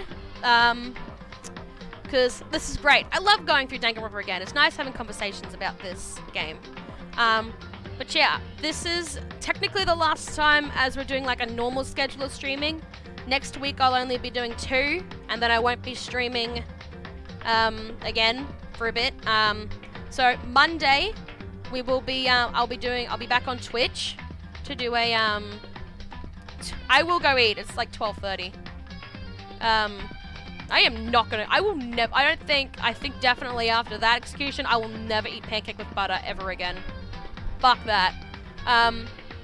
Monday I'll be back on Twitch doing a training session with Amber, Heavy, and Skyly. We're going to be doing we're gonna be doing our first training session, so that'll be fun. Keep in mind that I will not be talking much during that stream, at least with the chat. I'll be saying hi every now and then, but I won't be having a full-on interaction because we need to really focus on our training because it'll be our first time. We've got to really focus hard on that sort of stuff. So please keep that in mind. I will have my mods to make sure to remind people of that, and I'll also make a command so you guys are aware of it as well. And then next Saturday, we will be, I will finish Security Breach when I feel like it. But yes, and then Saturday I will be streaming the Splatfest. So, and that'll be it until I return on the 21st. So yeah, I'm gonna end it here. Thank you all for watching, and I will see you guys on Monday for Splatoon 3. So yeah, catches.